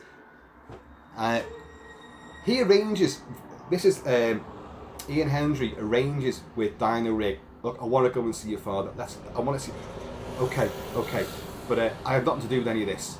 Okay, I believe you, but you must come alone. No police. Right, no police. All right, I'll do that then. So I'll arrange it. So we cut to Ian Hendry in his car, and he's got a homing device under the dashboard or in the glove compartment, and a little radio, and he speaks to Milo O'Shea, Inspector Booth. He says, yeah, everything's okay. And they've done a test on the this homing beacon thing. And next thing, what you've seen, he's underneath some railway bridge, and you see like a rag and bone man, a horse and cart going past. But if you look, no, it's not Vincent Price, but it's a couple of the down and outs, the meth drinkers who were there, and they're in the distance sort of thing. And anyway, Dinah Rigg comes up and she goes like, look, my father will see you now. There's no police. No, there's no police. Oh, Edwina, I've got to tell you, there is a homing device. He tells her right away. There's a homing device in the glove compartment. She's like, oh, you know what? We've got to do it. The police, they're not coming with us, but they need to know. Oh, all right then. But I'll drive. So he gets out the car and she goes right. But as he leans in to speak to her, this horse and cart comes past and he gets coshed on the back of the head, and he pick him up, drag him on the back of the cart, and off they go. Edwina then drives his car, and of course, homing beacon's in there. But not only the homing beacon, Eric Sykes is in the boot. Sergeant Dog is in the boot. You've seen him push the boot up and like gets his little radio antenna out and goes, yes sir, reading loud and clear. Only they're using Shakespearean stuff for a bit of a piss take. Yes sir. She's driving off now, and blah, blah, puts the boot back down. Yeah, he's with Dinah Rigg, but he hasn't seen that obviously he's been coshed and abducted. So they start following this car, but Dinah Rigg knows about the homing beacon, takes it out and puts it on the side of the roof of another car. So our guys come screaming up there. Oh, I'm like, well, there's that. Gets on the radio. Sergeant Dog, you know, yeah, I'm here, sir. I can hear you loud and clear. And it's dead noise. He goes, what's that noise? I think it might be a train, sir. And you can hear the sound of a train coming. And he goes, yes, it's definitely a train. And Mallory goes like that. Because what she's done, she must have known he was there. She's driven his car onto the train tracks. He's been fucking hit and squashed. It's just, it's just genius. I love shit like this. It's so stupid, so funny. Yeah, it sounds like a train. Yes, I think it's definitely a train. So, Devlin wakes up. And where is he? He's in the Burbage Theatre. Yeah, the Putney Hippodrome. He's on stage and he's tied to a big ornate chair. And there's like these two rails from there going upwards. And at the top of that, it's Vincent Price with two knives which he fits on, which are going to come right down into his eyes. And but first of all, you've got the circle, the Critics Circle Guild Awards, big banners there, and he is there. Well, what do you want me to do? You know, Lionheart, you've killed everyone. What more do you want from me? You know, I want you to give me the award that I deserve. So I'm never going to do that. You know, oh, but you are, because if you don't do it, your eyes will be blinded. And I have completely forgotten what Shakespearean thing that's meant to be, because I didn't write it down. Or did I? I did. It's King Lear. Get in there. It's King Lear. But he's like, I'm not going to do it. You're going to say that I was the best actor, you know, not that mumbling Marlon Brando fool. You know, I'll never do it. It was him. He was the best actor. You know, I'm thinking of your daughter, Lionheart. Think of Edwina. What would Edwina think about all this? Oh, Edwina's fine, aren't you, Edwina? And you've got the big bushy-headed, the Dave Edmonds lookalike, takes the wig off, takes the glasses off and the tash, and it's the lovely, adorable Dinah Rigg, hair all swishy down, and like Devlin's like. You as the audience are not like that. Unless you are completely and utterly naive, there's no way on earth you're not going to realise that all along was Dinah Rigg. But it still works. It doesn't matter. It still works. Because it's such a convoluted, little twisty-turny sort of story that these little tricks, a lot of theatres and plays, especially pantomimes, are archly obvious, and the caricatures, they're completely, you know, it's in your face. And this film is like that. It's playing off of all of that. So, she's on his side. But Edwina, you're as mad as he is. No, my father's a genius, and you took it away from him. You're only getting what you deserve. Now there's a sandbag, and she gets a knife out and she slashes the sandbag, which is a counterweight for what's... They're on a little travelator, a little rolly thing, these knives. So as this sandbag, as the sand comes out of it, the sandbag rises, and as it rises, it's lowering these, and then as less goes in, it's going to go up a bit quicker, and it goes whoosh and spear him. But of course, it gets snagged on a statue. So like, oh god! And you've got Vincent Price is doing another bloody soliloquy. He's rhapsodising about his vengeance and all of this sort of stuff. It all goes to rack and ruin because, the meth drinkers, the down and outs. After a lot of the early killings, you see him reciting plays on stage, and they're just like, they're pissheads, and they're all over the show in the stalls and the aisles, and he's like, oh, Philistines, you know. But he loves them at the same time. But he will get annoyed with them because they're not paying attention. They're not as rapt as he wants them to be, like the real life audiences who saw him, especially the critics anyway. So, and they're not paying attention again, and suddenly, like, Diana Rigg starts going ballistic on these. Oh yeah, he's got two flaming torches as well. This is Lionheart, and he's beginning to set fire to the place. In one great shot, Vincent Price strides out and fucking hurls one of these, and it goes right into one of those balcony boxes, and he's thrown it. It's gone in there and set the fucking place ablaze. That's a good shot, that, you know. And but she's like, you know, she's going crazy at these down and outs, and then the Catherine Tate lookalike picks up the bloody award and fucking clocks Diana Rigg on the back of the head, and down she goes. So like, the place is now ablaze. Ian Hendry's still strapped in there. Fucking Vincent Price realises his daughter's been, goes to grab her, and he's like, no, what have I done? You know, you shouldn't have brought me back from the grave. You know, he's blaming her and himself for all this has transpired. And she's like, no. She wakes up in time for this, say, no, Father, you were right. You know, you've been right all along. You know, I will always love and admire you. And then she goes, just one of those double head sort of things. You know, people go like, they go, like that. She goes, and dies. You know, and all she's done is looked after him and pledged her life, given her life for him. But of course now everywhere is ablaze. He picks up her body and he's still soliloquising. Milo O'Shea and the coppers arrive, and I've forgotten how they get there. What tips them off to go there? I can't remember, but they do. They get there, and they get there just in time because now that bag in the sand and the knives are like what? Coming down for Ian Hendry's eyes. They manage to just get him away from it, and it goes. By the way, he's heated those blades up as well. You know, so there's piercing, they're going to burn him as well. He's heated the blades up, and the blades, just to get him out of the way, go and pierce the back of the chair with sparks. It's quite a good little effect, actually.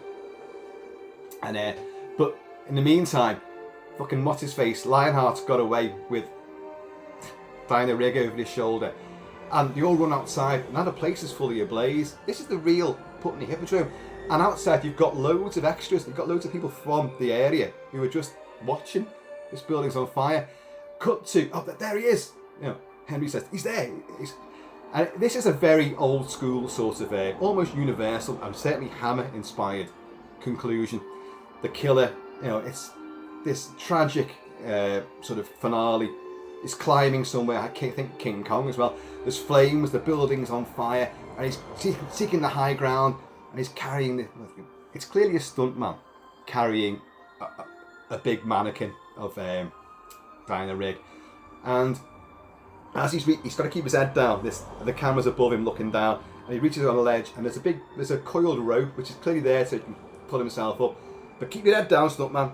And up he gets, and then he gets onto the top and on the battlements, and he's carrying Diana Rigg like that, and then suddenly kaboom, and the floor gives way, and the two of them plunge to their fiery deaths down back in the on the stage of the Burbage Theatre, the Putney Hippodrome. And Milo O'Shea's just like that, you know, staring, and Ian Hendry has a little smirk, and he goes like, well, he always knew how to make a good exit. And like Milo O'Shea's just going, and Ian Hendry's kind of going, walks off. The end. of theatre of blood. Folks, that was a ramshackling tour through the movie. This is a great, great film. It is funny, it is witty, it is scary, it is immaculately written. The characters are well drawn enough to make you give a shit about what happens to them, even though they're all snidey bastards who, you know, the pen is mightier than the sword, the sharp tongue that cuts, you know, words can destroy someone, and actors, well, in that fencing duel with Ian Hendry, Vincent Price, as Lionel says, like, what do you know of the performing arts? The blood, sweat and tears that go into performing, to creating a character, performing night after night. What do you know of what goes into it? Like, I think he just says, well, I know what I like and don't like you. You were shit. Something like that. But it does portray the agonies of the thespian and what they have to go through, the trials and tribulations, and the angst and the agony of getting bad reviews. Especially, I mean, actors these days, most of them, in like TV shows, how many actors are there out there now? Millions of them. Do they really care about reviews? Do they fuck? Some of them make so much money, it doesn't matter. And because they're holier, like Tom Cruise doesn't get a bad review for anybody, you know. So, but back in these days, and theatrical performances are really, really important to the performers. And if you slate that, then you are literally cutting them and pouring salt in their wounds. If they, night after night after night, they've been doing this, pouring everything that they've got into this character, and then it gets dissed big time. So there must be a lot of actors who saw Theatre of Blood and thought, you know what? This isn't so far from reality, because if I could just get my own back, you know. But it is also very brutal. The opening slashing and hacking and cutting to ribbons of Michael Horton had a lasting effect upon me. And those down and outs, even though you watch it now, they're actually quite funny. And Tutti Lemkow did choreograph them. He was staging murder scenes, but using them as a troupe to work together. They're all doing something in the background, but it's not uncoordinated. It's all part of the scene. So you can see that it is properly worked out.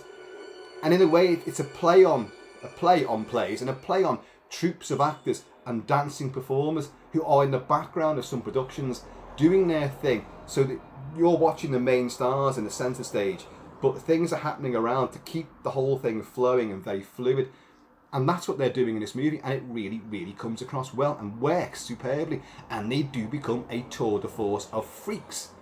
And of course the antecedent for that goes back a long way, having these freaks as their cohorts and workers, aide de camp, you know.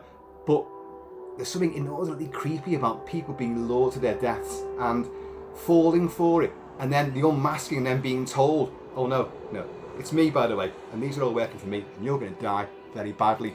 So you get, in a lot of these scenes, these killings, the poor victim is given the chance to realise what's about to happen. And oh no, none of you are my friends either. Oh shit. And it's their realisation. Suddenly it becomes quite sickening, but also deliciously fun at the same time. But Michael J. Lewis's score is very, very elegant, it's full of finesse. It's totally at odds with what you're seeing when the killings take place. It's all very theatrical, but it's beautiful. It's symphonic, you know. It's almost like chamber music in some parts, but it works with the visuals. Douglas Hickox, his direction is fantastic. There's a few great camera shots. There's some wonderful direction and visual asides, little flourishes, little bits of stuff that stick in the mind and draw your attention to one part of the screen where something happens over here. It's cleverly done. The costumes were designed by a girl called Anne Mollo. Anne Mollo was married to a fella called John Mollo. John Mollo was a costume designer for Star Wars. My dad met John Mollo on several occasions because John Mollo used a lot of German influences from German uniforms. Darth Vader's helmet was based on a German soldier's helmet.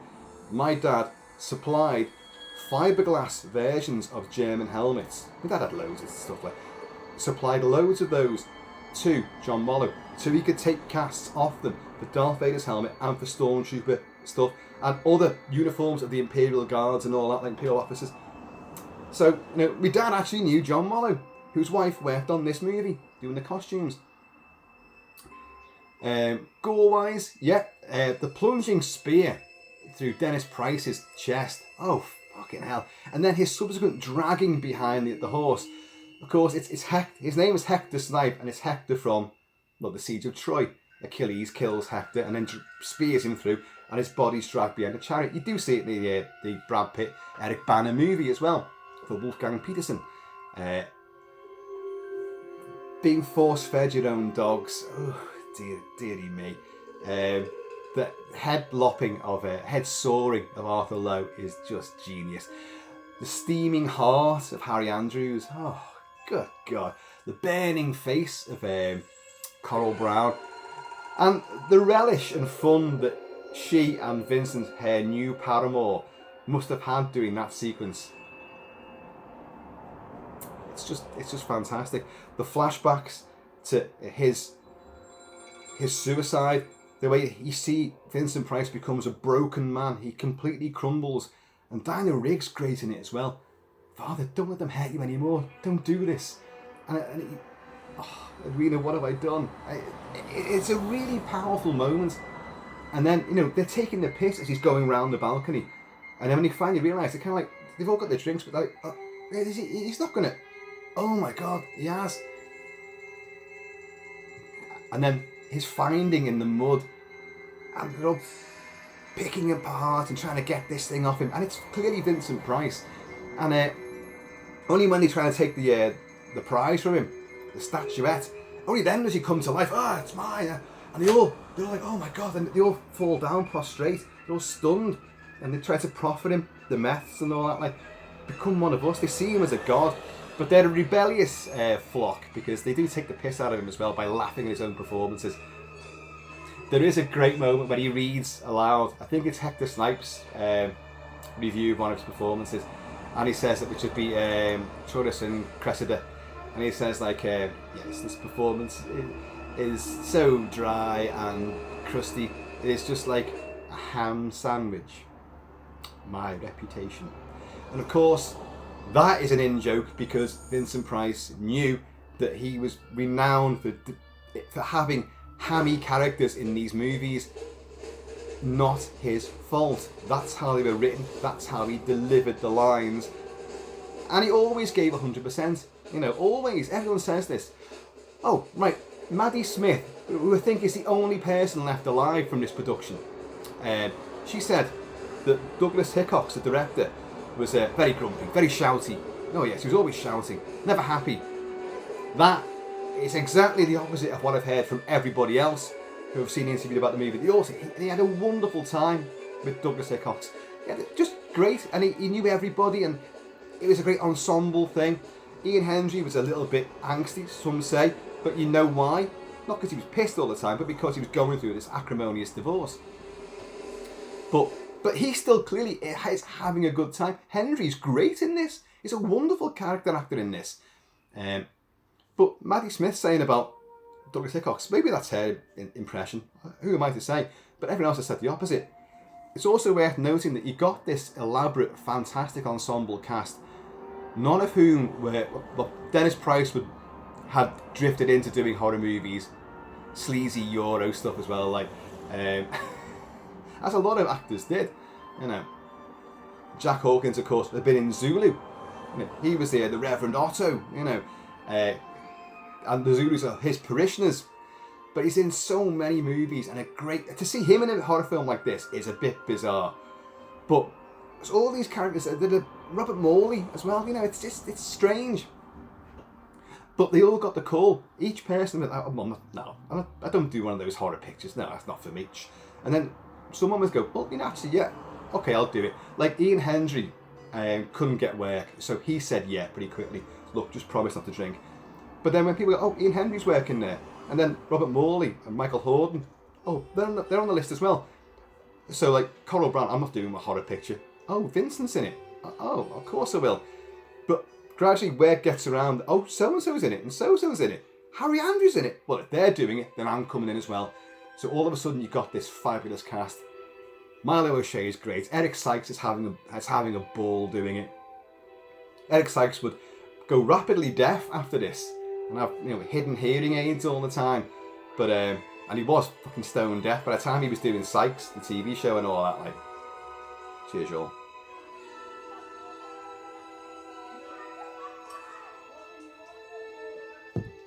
I'm sorry, have I been relocated to Glastonbury?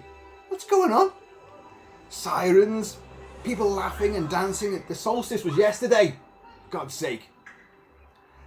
Anyway, folks, this has been the finale of a protracted and yet only 3 movies Vincent Price Festival.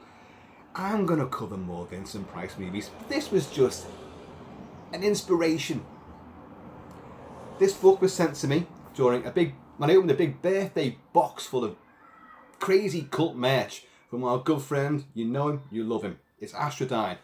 Good friend of mine, Traveller in Time, Astrodyne. And he sent me that book, Vincent Price, The British Connection by Mark Ibbison. And I said at the time in that opening that box and getting the box, I said, oh God, I'm gonna do this. This is inspired to do a few Vincent Price movies. So we did the best of his later movies during the 70s period. The Abominable Dr. Fives, which is genius. Dr. Fives Rises Again, which has great moments in it. It's not as good, but it's still very good. And then you get this, which is the best. Price owns it. But everyone is committed and gives a great performance, and they put themselves through it. Poor like Robert Coos getting fucking drowned. Okay, he won't be the body that gets shoved in, but his face goes in, right down to the shoulders. Whoa! Drink that, you old bastard. Hey, nice. Want some more? Hey! God almighty. They're throwing their all into this. And that little sausage dog. I want to find out the history behind that little sausage dog, which is behind Jack Hawkins as he lopes off towards his fantastic palatial mansion on the Thames embankment. And this little sausage dog just goes, No sign of an owner, no lead on it either. Oh, it's great. So folks, Theatre of Blood, or Much Ado About Murder. I still think I prefer Theatre of Blood. I grew up with that title. Much Ado About Murder makes it sound more farcical, I think, but either way, it's still great. Of course, Vincent Price didn't quite shake off the shackles of AIP and Simon Z. Arkoff, but this was a very, very welcome break for him, and it gave him the opportunity to do what he'd always wanted to do, to portray all these Shakespearean characters and to recite these gorgeous, delicious lines of Shakespearean prose, and to have relish and play ultra villainy, but with range and depth, with pathos and dignity. It's one of the greatest characters I've ever seen in a movie. It may sound derivative, it's just a vengeance spree, that's all it is. But given the depth and range and three-dimensionality that Price brings to Lionheart, it's undeniably quintessential classic horror villainy. And it's just one of those greatest movies ever made. It came out the same year as The Wicker Man, and I think The Exorcist as well. So this year was a big, big year for classic horror movies. This would be perhaps the most flamboyant and audacious of those movies, but they're all unique. So do yourselves a favour, dig out Theatre of Blood, watch it, enjoy it, savour it. Try and work out just how Arthur Lowe's head managed to jet itself around London like that. Has it got little wings? I don't know. The ears fluttering away. Or is it really... oh, no, they left the waxwork behind and they took the real one. Oh. I ain't buying that. Folks, I have been overshadowed Kilt-Man. Please, in the meantime, in this ever glorification of classic horror in between time. Please keep it Celtic, keep it Celtic. And I am going to see you all.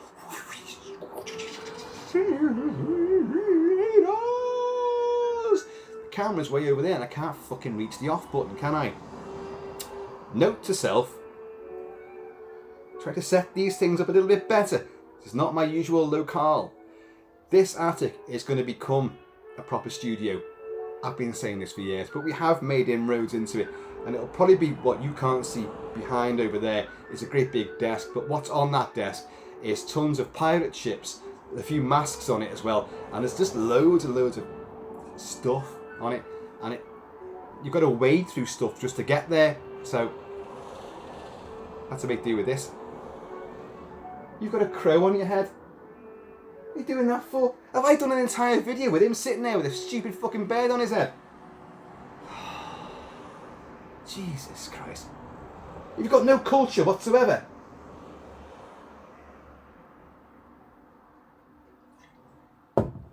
Love you, really. Right, folks, I'm going to see you all later.